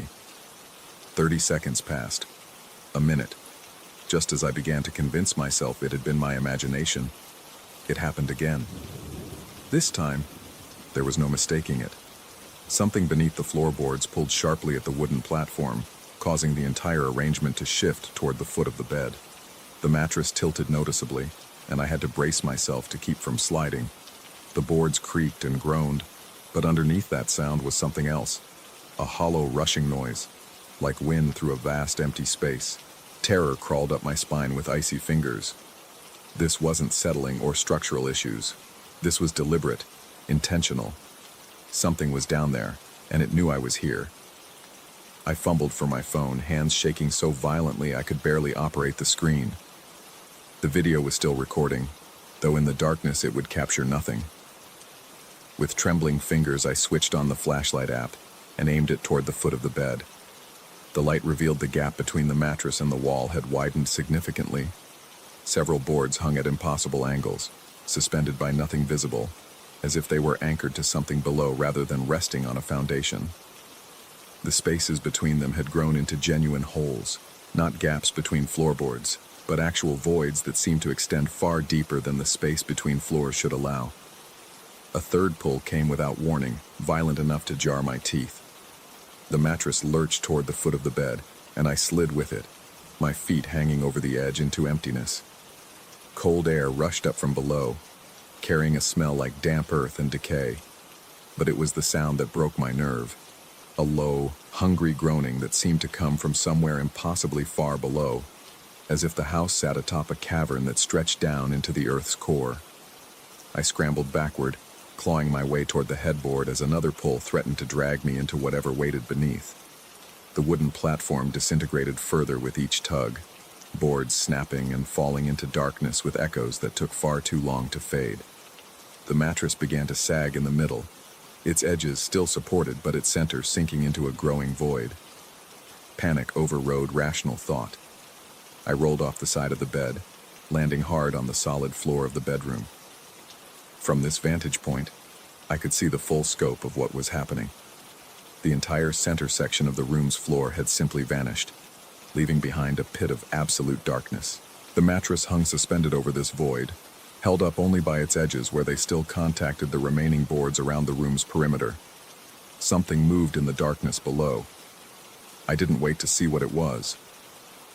Grabbing my phone and fumbling for the door handle, I fled the room, slamming the door behind me. Even through the closed door, I could hear the continuing destruction. More boards snapping, the mattress groaning as it was pulled deeper, and underneath it all, that terrible, hungry sound growing louder and more insistent. I spent the rest of the night huddled on the living room couch, every light in the house blazing, calling anyone I could think of who might help. The moving company insisted they had no record of removing a bed frame or installing any wooden platform. The previous owners had disconnected their phone and left no forwarding address. The realtor's office wouldn't open for hours. At dawn, I forced myself to return to the bedroom door. My hand shook as I turned the handle, not knowing what I would find. The room looked exactly as it had when I'd first moved in. The mattress sat pristine and level on what appeared to be a perfectly normal bed frame, metal rails and proper box springs, exactly what I'd ordered. The floor showed no signs of damage or disturbance. Even my scattered belongings had been neatly arranged on the nightstand. The video on my phone showed nothing but darkness and the sound of my own panicked breathing. I moved out that afternoon, taking only what I'd brought with me. The realtor was surprisingly understanding about breaking the lease, almost as if she'd been expecting my call. She mentioned that the house had a history of short-term tenants, something about adjusting to the unique character of older homes.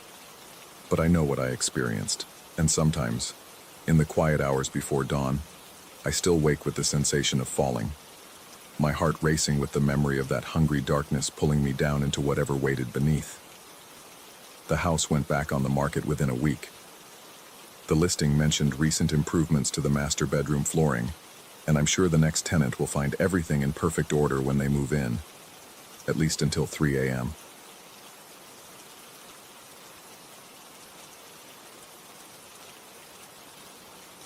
Story 12.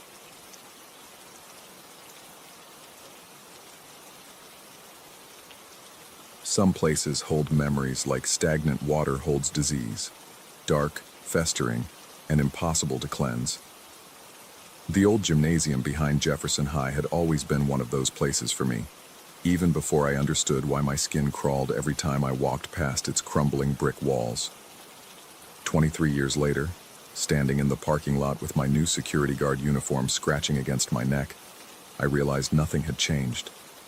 The building still looked like a monument to decay, its windows black and reflective as dead eyes. I pulled the flashlight from my belt and checked the time. 11:47 p.m. My first shift as night security, and already my hands were trembling. Not from the cold. October in Michigan was brutal, but I'd worn worse weather than this. The trembling came from somewhere deeper, some primal recognition that I was walking back into a nightmare I'd tried to forget. The memory hit me as I approached the back of the building. I was 11 years old again, cutting through the alley behind the gym to avoid the bullies who waited for me on the main sidewalk. That's when I'd seen him, the homeless man with his makeshift camp tucked between the dumpsters and the building's rear wall. His tent had been a patchwork of blue tarps and gray canvas, held together with duct tape and desperation. But what I remembered most clearly was the way he'd watched me. Not threatening, not predatory, just watching, like he was memorizing every detail of my face. I'd told my mother about him when I got home that day. She'd made some calls, mentioned it to neighbors, maybe even contacted the police. I never saw him again after that. The tent had vanished within a week, leaving only a rectangle of dead grass and scattered cigarette butts. Now, walking around the same corner with my flashlight cutting through the darkness, I stopped dead. My breath caught in my throat, creating a visible cloud in the frigid air. The tent was there. Not a similar tent. Not some new homeless person who'd chosen the same spot. The exact same tent, down to the specific pattern of duct tape repairs and the way one corner sagged lower than the others. It sat in precisely the same location, as if it had never left. My pulse hammered against my eardrums. I blinked hard, certain I was seeing things, but when I opened my eyes, the tent remained. Worse, there was light inside it.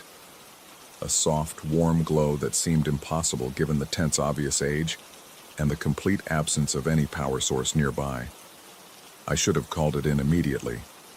Should have radioed the main office, reported an unauthorized campsite, let someone else deal with it. Instead, I found myself stepping closer, drawn by a curiosity that felt more like compulsion. The light inside the tent wasn't steady. It flickered and moved, casting dancing shadows against the canvas walls. As I got within 10 feet, I could hear something that made my skin prickle with goosebumps. The faint sound of rustling fabric, rhythmic and constant, like someone tossing and turning in their sleep. But that wasn't what made me drop my flashlight. Taped to the outside of the tent, at eye level, were photographs. Black and white prints, slightly faded but unmistakably clear. All of me. All from when I was 11 years old. Me walking to school. Me sitting on my front porch. Me playing in the backyard. Me cutting through this very alley, heading toward the tent for the first time. Dozens of them, arranged in a careful pattern that suggested both obsession and organization.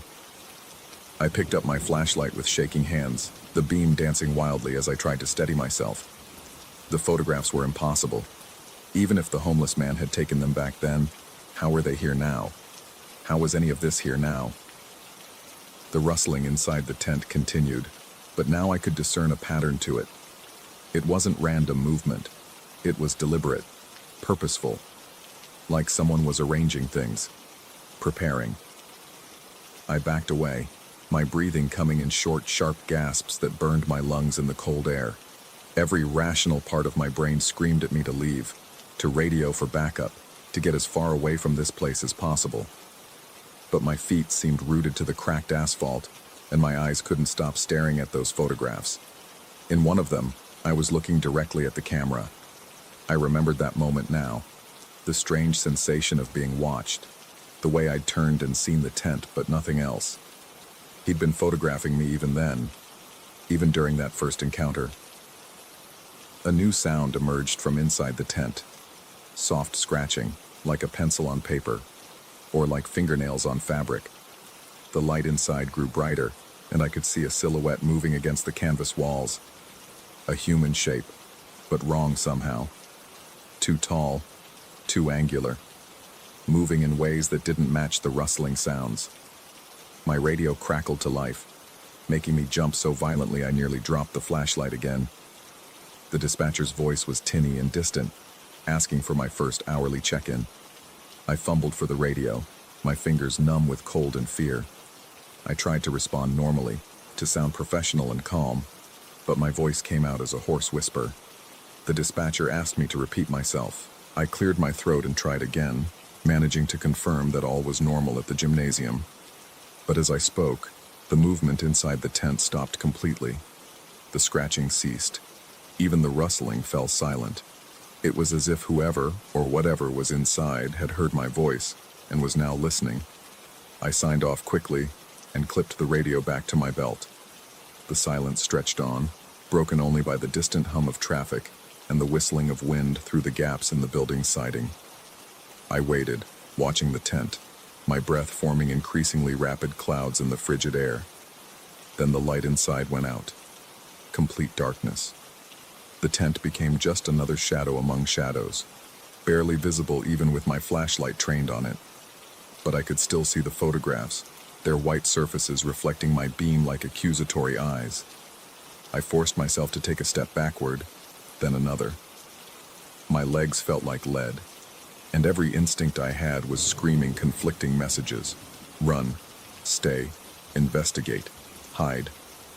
The confusion was almost as terrifying as the tent itself. That's when I heard the zipper. The sound was unmistakable. The slow, deliberate opening of the tent's front flap. Metal teeth separating one by one, creating a gap in the canvas that revealed nothing but impenetrable blackness inside. I should have run then. Every survival instinct I possessed was firing at once, flooding my system with adrenaline and demanding immediate flight. But something kept me frozen in place, staring at that growing opening in the tent. A hand emerged, pale, unnaturally long fingers, followed by a wrist and forearm that seemed to stretch further than any human limb should. The hand moved with deliberate slowness, feeling along the outside of the tent until it found one of the photographs. It traced the edges of the image with one finger, a gesture that was almost tender. My heart was beating so hard I was certain it could be heard across the parking lot. Sweat poured down my back despite the cold, and my mouth had gone completely dry. I wanted to look away, wanted to close my eyes, but found myself trapped by the hypnotic horror of what I was witnessing. The hand withdrew into the tent, taking the photograph with it. A moment later, it emerged again, this time holding something new. A fresh photograph. Even from my distance, I could see it was another image of me, but not from when I was 11. This one showed me from tonight, from just minutes ago, standing exactly where I was standing now. The impossibility of it broke something loose in my mind. I stumbled backward, my legs finally responding to the panic that had been building in my chest. The flashlight beam swayed wildly as I moved, creating a dizzying light show across the tent and the surrounding wall. As I retreated, more sounds began emanating from inside the tent. Not rustling now, but whispers. Soft, unintelligible murmurs that might have been words in a language I didn't recognize. The voices, because I was now certain there were multiple voices, overlapped and intertwined, creating a symphony of susurration that seemed to follow me as I backed away. I reached the corner of the building and pressed myself against the brick wall, my entire body shaking. The whispers continued, sometimes rising to an almost audible level before fading back to barely perceptible murmurs. And underneath it all, a new sound that made my blood run cold. The soft pat-pat-pat of bare feet on asphalt. Someone was walking around the tent, circling it. The footsteps were deliberate and measured, as if whoever was making them was performing some kind of ritual. With each circuit, the whispers grew slightly louder, and I began to catch fragments that sounded almost like my name. I pressed my back harder against the wall, the rough brick scraping through my uniform shirt. My radio felt impossibly heavy on my belt, but I couldn't bring myself to call for help. How could I explain this? How could I describe what I was seeing and hearing without sounding completely insane? The footsteps stopped directly in front of where the tent's opening should be. The whispers cut off abruptly, creating a silence so complete that my ears began to ring. I held my breath, waiting, my lungs burning with the effort. Then, cutting through the silence like a blade, came a voice I recognized. My own voice, but not quite right. The cadence was off, the tone slightly higher, as if someone was doing an imperfect imitation. The voice was reciting my address from 23 years ago, the house where I'd lived when I was 11. Then my current address, then my phone number, my social security number, details about my life that no one should have known, delivered in my own distorted voice. I bit down on my knuckle to keep from crying out, tasting blood as my teeth broke the skin. The recitation continued, moving on to the names of my family members, my friends, my co-workers, people I hadn't thought about in years, details I'd forgotten myself. The voice paused, and in the silence that followed, I heard something that made my legs nearly give out completely, the sound of a camera shutter, click, and then another, click, and another, more photographs, being taken right now, of me hiding behind the building. I couldn't take it anymore. Whatever rational thought I had left evaporated in a burst of pure terror. I pushed myself off the wall and ran, my footsteps echoing off the surrounding buildings as I sprinted toward the parking lot. Behind me I could hear laughter, not from the tent, but from everywhere at once, as if the sound was being reflected off every surface. I reached my car and fumbled for my keys, my hands shaking so badly I could barely fit the key into the lock. As I finally got the door open, I made the mistake of looking back toward the gymnasium. The tent was gone. The entire area behind the building was empty, just cracked asphalt and scattered debris. No tent, no photographs, no sign that anything had been there at all. But as I stared at the empty space, my radio crackled again. This time, the voice that came through wasn't the dispatcher. It was my own voice, the same distorted version I'd heard from the tent, speaking words I'd never said. "Thank you for coming back. I've been waiting so long to see you again." I ripped the radio from my belt and threw it onto the asphalt, where it shattered into pieces. Then I got in my car and drove away, leaving rubber marks on the pavement in my haste to escape. I never went back to that job. I called the next morning and quit, claiming a family emergency. The security company was understanding, even offered to hold the position for me if I needed time off instead. But I knew I would never return to that place. And I knew, with a certainty that went deeper than rational thought, that somewhere out there, in some impossible space between memory and reality, the tent was still standing, still lit from within, still waiting. And every night since then, just before I fall asleep, I hear the faint sound of a camera shutter clicking in the darkness outside my window. Story 13.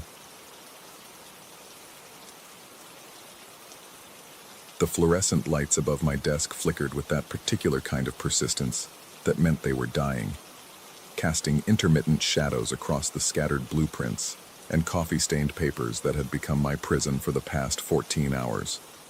The Meridian Building's 32nd floor felt like a tomb at 2:47 a.m., the kind of sterile corporate purgatory where the heating system groaned like something wounded, and the elevator cables sang their metallic lullabies in the shaft beyond the walls. Everyone else had abandoned ship hours ago, leaving me alone with quarterly projections and the growing certainty that I was losing my mind one spreadsheet at a time. That's when I heard it, the scratching. My fingers froze over the keyboard, every muscle in my body suddenly rigid as steel cable. The sound came from behind me, from the floor-to-ceiling windows that overlooked the city's sprawling darkness. Fingernails on glass, deliberate, rhythmic, like someone tapping out Morse code with their bare hands. The rational part of my brain, what was left of it after 15 straight hours of mind-numbing data analysis, immediately offered explanations. Tree branches in the wind, though we were 32 stories above the tallest oak. Thermal expansion of the building materials, though the scratching followed no pattern that physics would recognize. A window washer working the graveyard shift, though even I wasn't desperate enough to believe that particular fantasy. I turned around slowly, my desk chair creaking like old bones, and my heart stopped. She stood pressed against the window, her face mere inches from the glass. Water streamed down her pale skin in rivulets, her dark hair plastered against her skull like seaweed. The satin dress she wore clung to her thin frame, once white, but now the color of old bone, translucent with moisture. Her fingernails, too long, too sharp, scraped against the window in that same methodical pattern. But it was her eyes that made my throat close up like a fist. They were completely black, not just the pupils but the entire visible surface, like looking into twin wells that had never seen sunlight. Then she opened her mouth and made a sound that shouldn't have been possible for a human throat to produce. A mewing, guttural cry that rose and fell like a cat in heat, but wrong, distorted, as if someone had recorded the sound and played it back through a broken speaker. The vibration seemed to pass through the glass, through my bones, settling in my chest cavity like a parasite. My hands shook so violently that I knocked over my coffee mug, sending cold dregs splashing across my keyboard. The sound seemed to snap something in my brain back to attention. I blinked hard, once, twice, desperate to clear whatever hallucination my exhausted mind had conjured. When I opened my eyes, she was gone. The window showed nothing but my own reflection staring back, wide-eyed and pale as milk. The city lights twinkled 40 floors below like fallen stars, undisturbed and normal. No woman. No water streaks on the glass. No evidence that anything had happened at all. I sat there for what felt like hours, but was probably only minutes, my heart hammering against my ribcage so hard I could feel it in my throat. Sweat had broken out across my forehead despite the building's Arctic air conditioning, and my mouth felt like I'd been chewing cotton. Every rational explanation I could conjure seemed pathetic and insufficient. Sleep deprivation, stress hallucinations, a migraine aura, though I'd never had migraines before. But the scratching sound had been so real, so impossibly, undeniably real. I forced myself to stand on unsteady legs and walk to the window. My reflection grew larger as I approached, and for a terrifying moment, I thought I saw movement behind my own image, as if something were swimming through the glass itself. I pressed my palm against the cool surface, searching for any trace of moisture, any evidence that what I'd seen had actually happened. The glass was bone dry. My reflection stared back at me, and I noticed how hollow my eyes looked, how the fluorescent lights carved shadows under my cheekbones that made me look skeletal. I looked like a man who was coming apart at the seams, which wasn't far from the truth. The overtime had been brutal lately, 60-hour weeks that blended into one continuous nightmare of deadlines and conference calls. Maybe I was finally cracking under the pressure, but as I turned away from the window, I caught something in my peripheral vision that made my stomach drop into my shoes. There, about halfway down the glass, were 4 parallel scratches in the surface, thin, precise lines that caught the light like silver threads. They were exactly the width of fingernails. I stumbled backward, my legs hitting the desk chair and sending it rolling across the carpet. The scratches seemed to glow under the fluorescent lights, undeniable proof that something had been out there, something that had clawed at the window with enough force to score the supposedly unbreakable glass. My hands fumbled for my phone, fingers trembling so badly I could barely unlock the screen. I needed witnesses. I needed someone else to see this, to confirm that I wasn't losing my grip on reality. The security guard would have to do. Marcus answered on the 3rd ring, his voice thick with the kind of drowsiness that comes from too many overnight shifts. When I explained that I needed him to come up to the 32nd floor immediately, he seemed more concerned about my obvious panic than curious about the reason for it. The elevator took an eternity to arrive, and when the doors finally opened to reveal Marcus's reassuring bulk, I felt some of the tension leave my shoulders. He was a good man, Marcus. Former military, the kind of guy who'd seen enough real problems to not dismiss someone's concerns out of hand. But when I led him to the window and pointed out the scratches, his expression shifted from concern to something that looked uncomfortably like pity. There were no scratches. The window was pristine, without so much as a fingerprint to mar its surface. Marcus ran his flashlight beam across every inch of the glass while I stood behind him, my mouth opening and closing like a fish drowning in air. The scratches had been there. I had seen them, touched them, felt the sharp edges under my fingertips. Marcus suggested I should head home, get some rest, maybe see a doctor if the stress was getting to me. His voice carried the careful, measured tone people use when they're talking to someone they think might be dangerous. I found myself nodding and agreeing, desperate to appear normal, to convince him and myself that everything was fine. After he left, I gathered my things with mechanical efficiency, my hands moving through the familiar motions while my mind raced in circles. The logical part of my brain had reasserted control, offering reasonable explanations for everything I'd experienced. Hallucinations brought on by exhaustion, phantom scratches that my stressed mind had projected onto the glass. A perfectly normal breakdown, the kind that happened to overworked executives every day. But as I waited for the elevator, I made the mistake of glancing back at the window one more time. The scratches were back. 4 parallel lines, exactly as I'd seen them before, gleaming under the fluorescent lights like fresh wounds. My knees nearly buckled, and I had to grab the wall for support. This wasn't possible. Marcus had just examined every inch of that window. The scratches hadn't been there 30 seconds ago. The elevator arrived with a cheerful ding, and I stumbled inside, jabbing the button for the lobby with a shaking finger. As the doors began to close, I caught a glimpse of movement outside the window.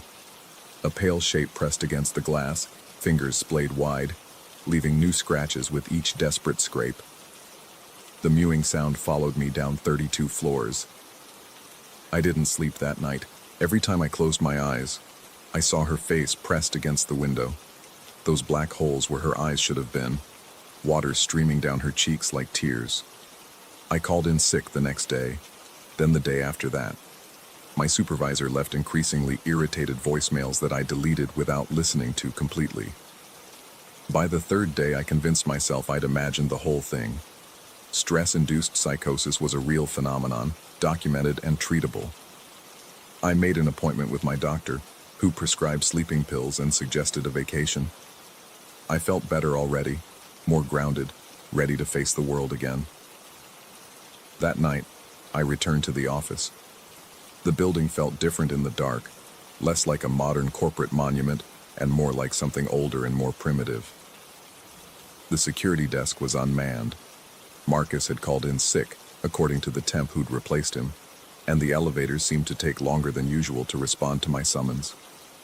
When I reached my floor, every instinct I possessed screamed at me to turn around and leave. The familiar space felt alien now, shadows pooling in corners where I'd never noticed them before. The fluorescent lights buzzed with renewed malevolence, and the heating system's groans sounded almost like breathing. But I forced myself to walk to my desk, to turn on my computer, to pretend that everything was normal. Work would ground me. Work would remind me that I was a rational human being living in a rational world.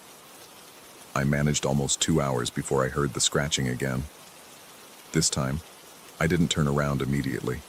I sat frozen at my desk, every muscle locked in place, while the sound grew louder and more insistent. The rhythmic scraping seemed to be coming from multiple windows now, as if she'd brought friends, or as if there were more of her, an army of wet women in satin dresses, all clawing at the glass with fingernails like razors. When I finally found the courage to look, the entire wall of windows was covered with them. Dozens of pale faces pressed against the glass, their black eyes reflecting nothing, their mouths open in silent mews that I could somehow hear anyway. Water streamed down the windows in sheets, turning the glass into a waterfall that caught and scattered the fluorescent light into prismatic nightmares. Their fingernails scored the surface with the persistence of rain, leaving scratches that appeared and disappeared like heat mirages. I ran. My feet carried me across the carpet, past the cubicles and conference rooms, toward the elevator bay. Behind me, the scratching grew frantic, desperate, as if they knew I was escaping. The elevator doors stood open, waiting, and I dove inside, just as something heavy slammed against the windows hard enough to rattle the entire building. The lobby felt like salvation, bright and normal, and blessedly empty of wet women in ruined satin. I burst through the front doors and into the cool night air, my lungs burning as I gulped down breath after breath of the city's smoggy atmosphere. Above me, the Meridian building stretched into the darkness, its windows glowing like amber eyes. All except the 32nd floor, which was dark. I stood on the sidewalk for a long time, staring up at those empty windows, trying to convince myself that what I'd seen was impossible. Buildings didn't harbor armies of supernatural women. People didn't claw their way through reinforced glass 32 stories above the ground. Reality had rules, and I was a rational person who understood those rules. But when I finally worked up the courage to go back, the next morning, accompanied by building security and a very patient police officer, we found evidence that someone had been there. The elevator had been called to the 32nd floor sometime around 3 a.m., according to the building's electronic logs. Several windows showed scratches that the building maintenance supervisor swore hadn't been there during his last inspection. And there, on the floor outside the elevator, lay a single piece of evidence that made my blood turn to ice water in my veins. A wedding veil. It was yellowed with age and soaked through with what looked like dirty water, though it left no puddle on the carpet. The fabric felt wrong under my fingers, too cold and slightly slimy, like something that had been underwater for a very long time. The maintenance supervisor said it must have been left behind by vandals, teenagers playing pranks, though he couldn't explain how they'd gotten into the building or reached the 32nd floor without triggering any alarms. The police officer took a statement and filed a report that would disappear into a bureaucratic black hole. Just another weird incident in a city full of them. The building security upgraded their cameras and hired additional guards for the overnight shift. Everyone had a rational explanation, a logical solution to an irrational problem. But I knew better. I transferred to a different department, one housed in a ground floor office across town. I sleep better now, though I still wake sometimes to the sound of fingernails on glass. My doctor says the nightmares will fade with time, that trauma has a way of working itself out if you give it space to breathe. He's probably right. But sometimes, when I'm walking past tall buildings late at night, I find myself looking up at the darkened windows, searching for pale faces and black eyes. And sometimes, God help me, I think I see them looking back. The veil sits in an evidence locker somewhere, slowly rotting in its plastic bag. The scratches on the windows have been buffed out and replaced with new glass. The rational world has reasserted itself, sweeping away the impossible and filing it under unexplained phenomena. But I remember the sound she made, that mewing cry that seemed to come from somewhere deeper than any human throat should reach. I remember the feeling of being watched by something that existed in the spaces between rational thought, something that fed on the loneliness of late-night workers and the desperation of those who'd lost their way. And I remember that in the end, she wasn't trying to get in. She was trying to get out. Story 14. The forest doesn't forget what we refuse to remember. The morning mist clung to the mountainside like smoke from a dying fire, and something about the way it moved, deliberate, almost conscious, made my skin crawl before I'd even set foot on the trail. I should have turned back then. Should have listened to that primal whisper in my brain that screamed wrong, wrong, wrong as I shouldered my hiking pack and stepped into the tree line.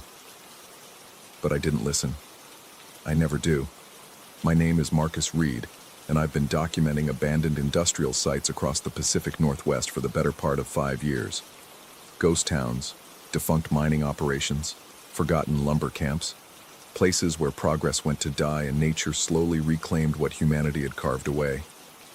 It's solitary work, the kind that attracts loners and obsessives, and I suppose I qualify as both. The trail I'd chosen that October morning wasn't on any official map. I'd found references to it buried in century-old logging records, mentions of a sawmill operation that had supposedly run from 1923 to 1931 before mysteriously shutting down. No explanation in the documents I'd uncovered, no bankruptcy filings, no accident reports, no environmental violations. The Pacific Lumber Company had simply marked the site as discontinued operations and walked away. That should have been another warning sign. The path began innocuously enough, a barely visible deer track that wound between towering Douglas firs. But as I climbed higher, following the faint indentations in the forest floor, the vegetation began to change.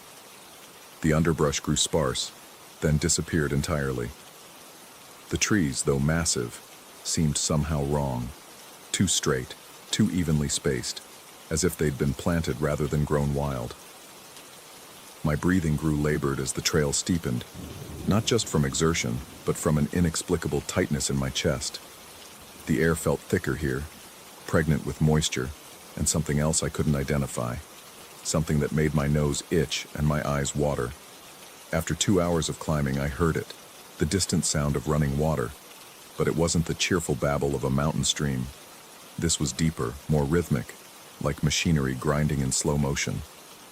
I picked up my pace, pushing through a stand of alders, and suddenly broke into a clearing. And there it was. The sawmill sat in a perfect circle of flat ground, as if the earth itself had been leveled by some massive press. The main building was a long, low structure of weathered gray wood, its peaked roof still intact despite what should have been nearly a century of abandonment. Smaller outbuildings clustered around it like nervous children seeking shelter. But it was the condition of everything that made my blood run cold. The buildings weren't ruins. They weren't overgrown with moss and ivy like every other abandoned structure I'd ever documented. They looked maintained, preserved. The wood showed no rot, no warping from decades of mountain weather. The windows were boarded up with fresh-looking planks, their edges sharp and clean. Even the massive water wheel at the side of the main building appeared functional, its wooden spokes dark with recent moisture. I stood at the edge of the clearing for several minutes, my camera hanging forgotten around my neck, trying to process what I was seeing. This place should have been a pile of moldering timber and rusted metal. Nature should have reclaimed it decades ago. Instead, it looked like the workers had left yesterday. My hands trembled as I raised the camera and began shooting. Through the viewfinder, the scene became even more unsettling. The shadows fell wrong, too deep and angular for the overcast sky above, and in several shots, I could swear I saw movement in the spaces between the buildings, quick, furtive shapes that vanished when I tried to focus on them. I forced myself forward, my boots crunching on gravel that was far too clean and evenly distributed. As I approached the main building, I noticed details that made my stomach clench. The metal fixtures on the doors showed no rust. The wooden trim had been recently oiled.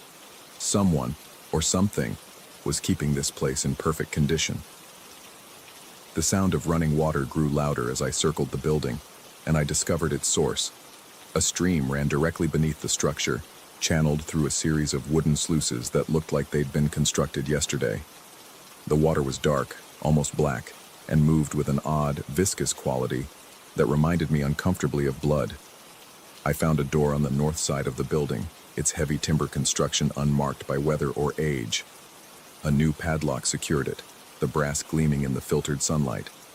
But when I tested the door, it swung open easily. The lock was merely decorative, unfastened.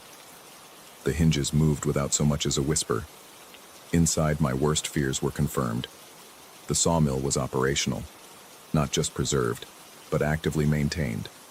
Massive circular saws hung suspended from the ceiling, their teeth sharp and clean. Conveyor belts stretched the length of the building, their rubber surfaces supple and unmarked. Hand tools lined the walls in neat rows. Hammers, chisels, measuring devices, all looking like they'd just been cleaned and organized. But there were no cobwebs, no dust, no animal droppings or insect nests. The building was sterile in a way that felt profoundly unnatural. I moved deeper into the structure, my footsteps echoing strangely in the cavernous space.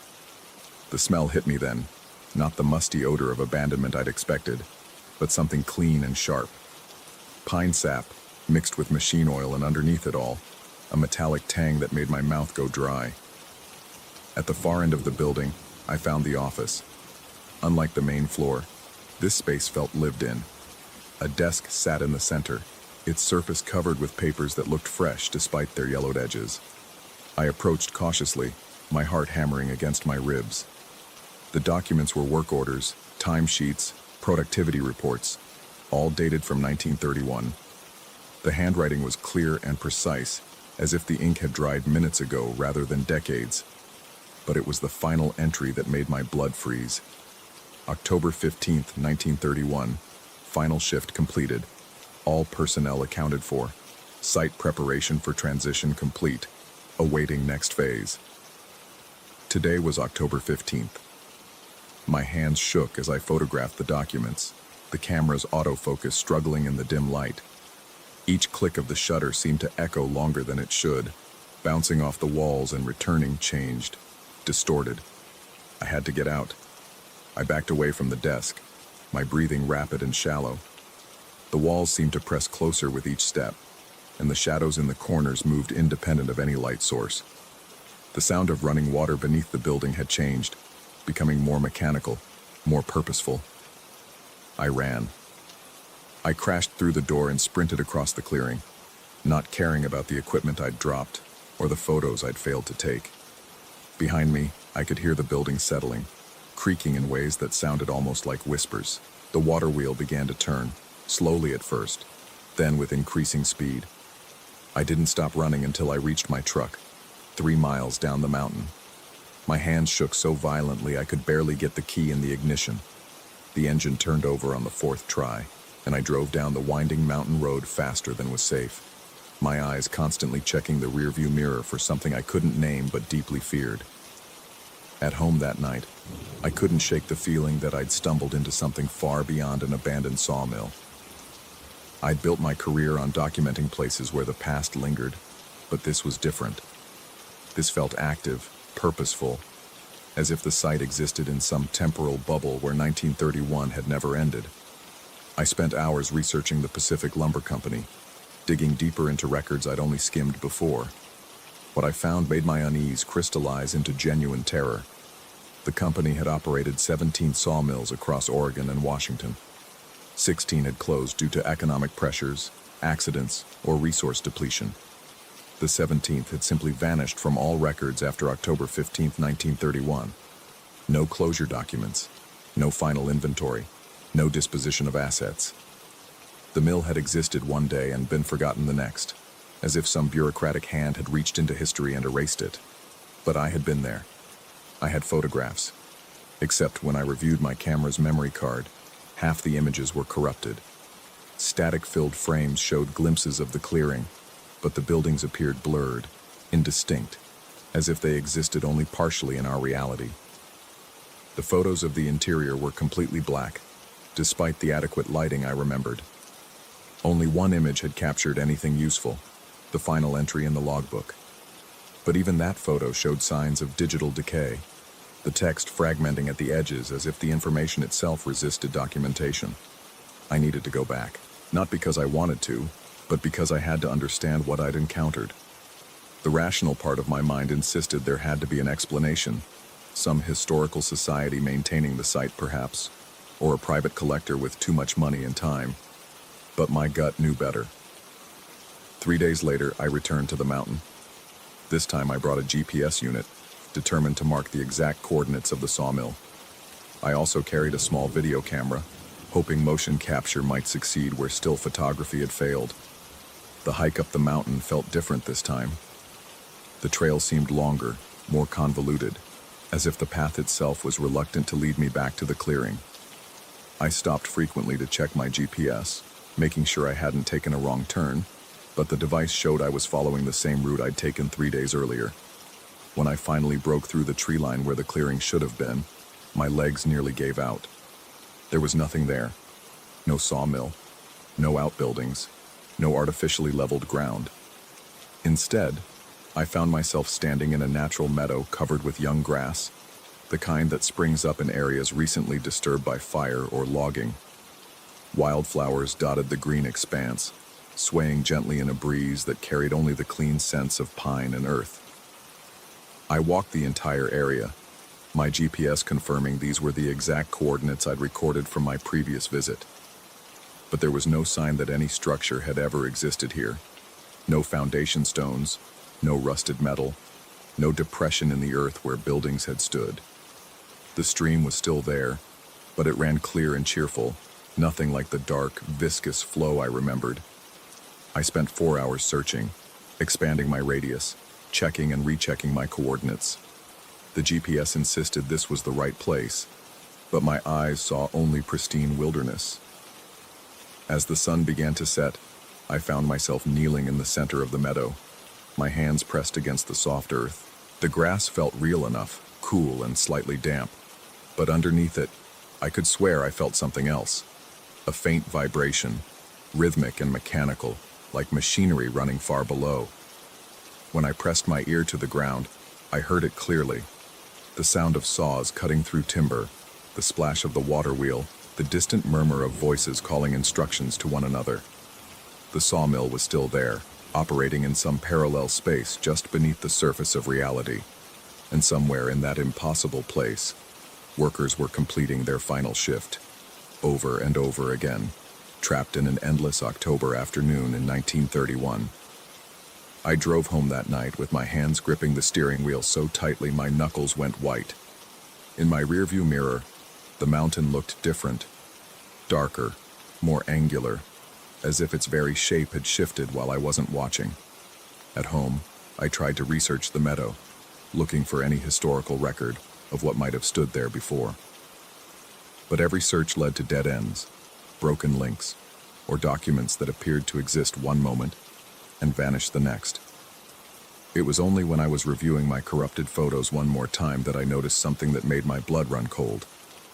In the background of one image, barely visible in the static, was a figure standing among the trees at the edge of the clearing. A man in work clothes and a cloth cap, watching me with an expression I couldn't make out. But it was his shadow that made me slam the laptop shut. Because while the figure stood in full daylight, his shadow fell upward, reaching toward the sky like grasping fingers. I've never returned to that mountain, but sometimes, usually in the hour just before dawn, I can hear the distant sound of machinery carried on the wind. And on October 15th of each year, I find myself drawn to my window, staring at the mountain silhouette and wondering if somewhere in the space between seconds, between one heartbeat and the next, a sawmill continues its endless operations. The forest doesn't forget what we refuse to remember. And some places exist not because they were built, but because they were needed. And some needs transcend time, space, and the comfortable boundaries of what we call reality. I still document abandoned places, but I've learned to trust my instincts more. When a location feels wrong, when the shadows fall upward and the past refuses to stay buried, I turn around and walk away. Because some doors, once opened, can never really be closed again. And somewhere in the mountains of Oregon, a sawmill continues its work, cutting timber that grows in forests that exist only in memory, staffed by workers who punched out nearly a century ago, but never quite found their way home. The sound carries on clear nights, if you know how to listen. The rhythmic cutting of saws, the splash of the water wheel, and underneath it all, the whispered voices of men calling to one another across the years, forever completing a shift that has no end. Story 15. The fluorescent lights hummed with an electrical malevolence that seemed to seep into my bones as I pushed the medication cart down the sterile corridor. Something was wrong with this place tonight. I could feel it crawling beneath my skin like a fever that hadn't yet broken. My name is Marcus, and I've been working the night shift at Riverside Medical Center for 3 years. 3 years of walking these halls when the world outside sleeps, when the boundary between life and whatever lies beyond grows thin as gauze. Tonight felt different, though. The air itself seemed to pulse with an expectancy that made my teeth ache and my hands tremble as I gripped the cart's metal rails. The medication rounds had started routinely enough. Room 204 received her insulin without incident, though Mrs. Henderson had mentioned seeing shadows moving in her peripheral vision. I'd attributed this to the morphine drip, made a note in her chart, and moved on. Room 206 complained about the temperature, claimed he could see his breath despite the thermostat reading 72 degrees. Another note, another dismissal. But as I approached room 208, my chest began to constrict with an inexplicable dread. My pulse quickened, sending blood rushing through my ears with each heartbeat. The familiar weight of my stethoscope around my neck suddenly felt like a noose, pressing against my throat as I struggled to maintain steady breathing. Mrs. Caldwell had been admitted 2 days ago following complications from cataract surgery. The procedure had gone wrong, terribly wrong, leaving her completely blind. The doctors spoke in hushed tones about nerve damage and irreversible trauma, their clinical detachment doing little to mask their bewilderment at how routine surgery had resulted in such devastating consequences. I knocked softly before entering, though protocol demanded I announce myself regardless. The room was bathed in the sickly amber glow of a single bedside lamp, casting elongated shadows that seemed to writhe and dance across the walls. The woman lay propped against her pillows, her bandaged eyes turning toward the sound of my footsteps with unnerving precision. She spoke before I could introduce myself, her voice carrying an odd resonance that made the hair on my forearms stand upright. She mentioned feeling a presence in the room, something cold and persistent that had been troubling her since the previous evening. Her head tilted slightly, as if listening to sounds I couldn't hear, before her right hand rose slowly to point directly at my midsection. The words she spoke next would replay in my mind for months afterward. She claimed that a boy was sitting in my lap, and that he appeared to be cold. The temperature in the room seemed to plummet instantly, as if her words had summoned winter itself into the sterile confines of the hospital room. I looked down at my navy blue scrubs, expecting to see nothing but the familiar fabric I'd worn countless times before. Instead, I watched in horror as moisture began to form across my chest and stomach. Not sweat, but something far colder. Ice crystals materialized from nowhere, clinging to the cotton fibers before melting into rivulets of impossibly cold water that soaked through to my skin beneath. My breath caught in my throat as the sensation registered. The unmistakable feeling of small arms wrapped around my waist, the weight of a presence I couldn't see but could undeniably feel. The fabric of my uniform grew heavy with moisture, and I could feel the dampness spreading across my midsection like fingers of Arctic air reaching through my clothing to touch my skin directly. Mrs. Caldwell continued to stare in my direction with those bandaged eyes, her expression growing increasingly concerned. She mentioned that the boy seemed upset, that he was trying to communicate something important. Her voice carried a certainty that made my stomach lurch with nausea, as if she possessed knowledge of something I was only beginning to comprehend. The water droplets falling from my uniform struck the linoleum floor with soft, rhythmic impacts that echoed unnaturally in the small room. As I watched, paralyzed by disbelief and mounting terror, the droplets began to form patterns on the floor, not random splashes, but deliberate shapes that spelled out a single, chilling word. Stay. My hands began to shake uncontrollably, and I could feel sweat breaking out across my forehead despite the bone-deep cold that seemed to emanate from my midsection. The metallic taste of fear flooded my mouth, and my breathing became shallow and rapid as adrenaline coursed through my system. Every instinct screamed at me to flee, to run from this impossible situation. But my legs felt rooted to the floor as if the very ground beneath my feet had transformed into quicksand. Mrs. Caldwell's bandaged head turned slightly, as if following movement I couldn't perceive. She spoke again, her voice barely above a whisper, describing how the boy seemed frightened and alone. She mentioned that he appeared to be wearing old-fashioned clothing, a striped shirt and suspenders that suggested he'd been trapped in this place for decades. The sensation around my waist intensified, becoming almost unbearably cold. I could feel what seemed like small fingers pressing against my ribs, desperate and insistent. My teeth began to chatter despite my attempts to maintain composure, and I could see my breath forming small clouds in the suddenly frigid air of the room. I managed to excuse myself from Mrs. Caldwell's room, though my voice sounded foreign and strained even to my own ears. The woman nodded knowingly, mentioning that the boy had followed me out into the hallway. Her words sent fresh waves of terror cascading down my spine as I backed toward the door, my eyes fixed on the wet letters still glistening on the floor. The corridor outside felt no warmer than the room I just vacated. If anything, the cold seemed to have followed me, clinging to my body like a second skin. My wet uniform chafed against my skin with each step, a constant reminder of the impossible encounter I'd just experienced. The fluorescent lights flickered intermittently, casting sporadic shadows that made every corner seem pregnant with unseen menace. Other staff members passed me in the hallway, but none seemed to notice anything unusual about my appearance or the water still dripping from my uniform.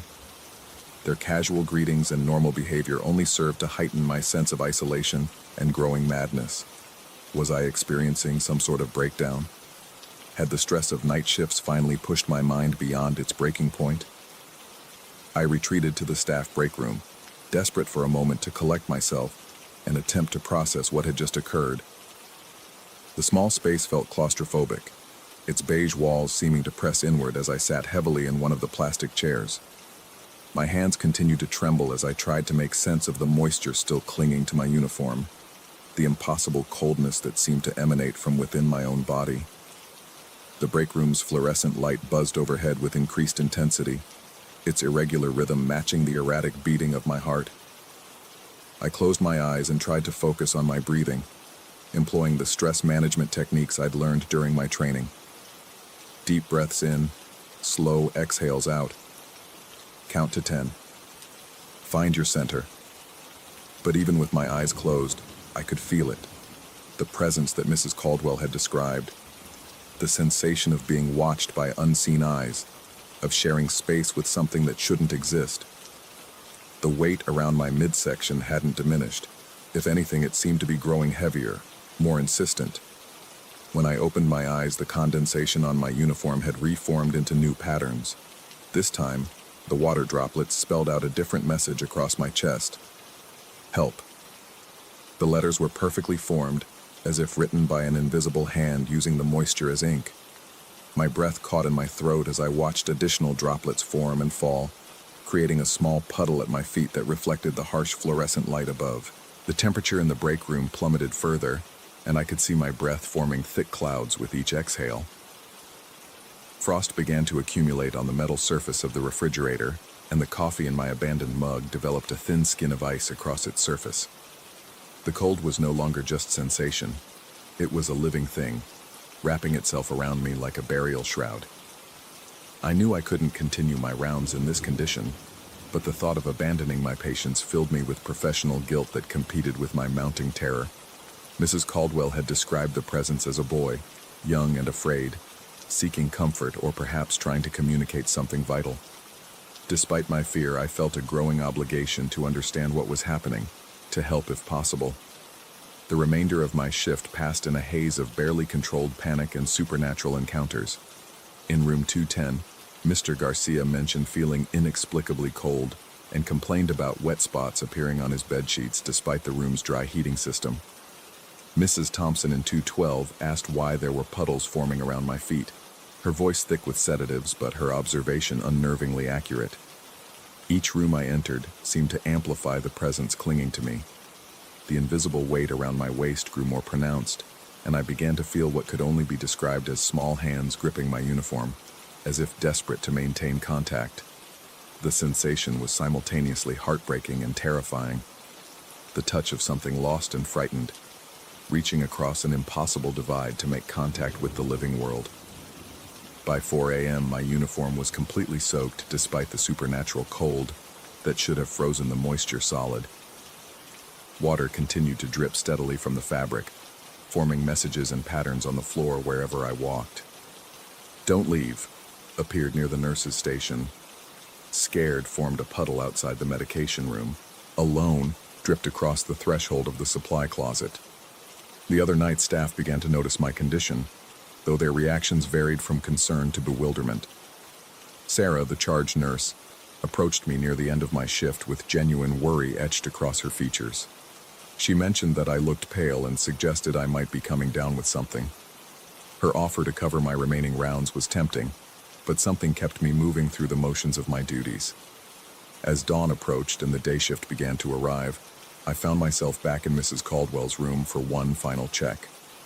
The woman seemed to sense my presence immediately, her bandaged head turning toward me with that same unnerving precision.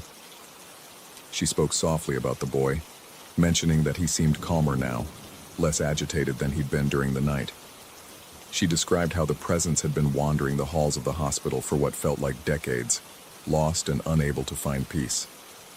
The trauma of his situation, she didn't elaborate on the specifics, had bound him to this place, seeking someone who could acknowledge his existence and perhaps help him find rest. Mrs. Caldwell's next words sent chills through my already frozen body. She mentioned that the boy had chosen me specifically, drawn to something in my nature that made me capable of perceiving him when others could not. The responsibility of this revelation weighed heavily on my shoulders, adding emotional burden to the physical manifestations I'd been experiencing throughout the night. The moisture on my uniform began to warm slightly as the first rays of morning sunlight filtered through the room's window. The weight around my waist gradually lessened, though it didn't disappear entirely.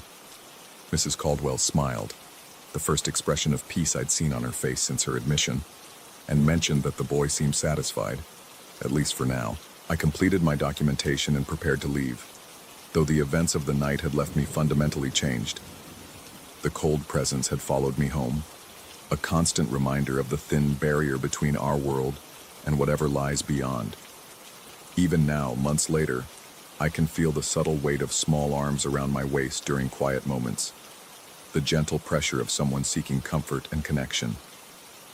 The hospital administration never found an explanation for the mysterious puddles that appeared throughout the building that night, or for the consistently low temperatures recorded in multiple patient rooms. Mrs. Caldwell's sight never returned, but she spoke often about the boy she could sense in the halls, describing his presence with a maternal tenderness that suggested she'd appointed herself his guardian. I still work the night shift at Riverside Medical Center, though my perspective on the job has irrevocably altered. I've learned to acknowledge the presence that accompanies me, offering quiet reassurance during particularly cold moments when the weight around my waist becomes more pronounced. Sometimes I catch glimpses of movement in my peripheral vision, shadows that shouldn't exist, but somehow do. The water still forms words occasionally, usually simple messages of gratitude or requests for continued companionship. I've stopped questioning the impossible nature of these encounters, instead accepting my role as a bridge between worlds that shouldn't intersect, but somehow do within these sterile walls. Mrs. Caldwell was discharged 2 weeks after our encounter, but she returns for regular visits, claiming she enjoys the peaceful atmosphere of the hospital. During these visits, she always asks about the boy, and I always assure her that he's doing well, that he's no longer afraid. These conversations bring her visible comfort, and I've come to understand that her blindness has opened her perception to truths that most of us cannot see. The night shift continues, each evening bringing its own challenges and supernatural encounters. I've learned to dress warmly beneath my scrubs, anticipating the bone-deep cold that accompanies my invisible companion. My coworkers have grown accustomed to finding small puddles in my wake, attributing them to leaky pipes or condensation issues that maintenance can never quite locate or repair. The boy, for I've come to think of him as such, remains a constant presence in my life, a reminder that some connections transcend the boundaries of life and death. His story remains largely mystery, communicated through fragments of sensation and the cryptic messages spelled out in condensation and ice. But his need for companionship, for acknowledgement of his existence, has become as much a part of my routine as checking vital signs and administering medications. In quiet moments during my rounds, I speak to him softly, offering reassurance and companionship across the impossible divide that separates us. The weight around my waist shifts slightly in response, a subtle acknowledgement that somewhere in the shadows of Riverside Medical Center, a lost soul has found the connection he'd been desperately seeking.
Hello everyone, I am the storyteller and I am here to help you today. I know you use this video to fall asleep, so before that, like the video and subscribe to the channel. Also, where are you from and what time are you watching? Now get comfortable and relax. Sleep became a luxury I could no longer afford. Each night, as darkness crept across the borrowed farmstead, I'd find myself pressed against the living room window, watching the cornfield with eyes that burned from exhaustion and dread. The scarecrow was coming again tonight. I could feel it in my bones, the way some people sense incoming storms. My name is Marcus, and 3 weeks ago I thought I'd stumbled into paradise when my college buddy Jake offered me his family's old farm to house sit for the summer. The place sat 40 miles outside town, surrounded by endless rows of corn that whispered secrets to the wind. Jake mentioned his grandfather had worked this land for decades before passing last winter, leaving behind a property that needed watching while the family decided what to do with it.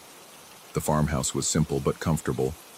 White clapboard siding weathered to a soft gray wraparound porch with creaking boards and windows that rattled when trucks passed on the distant highway. A massive kitchen dominated the back of the house, complete with an ancient refrigerator that hummed and wheezed like an old man's breathing. The corn maze stretched in every direction beyond the backyard, 7 feet tall and dense enough to swallow sound.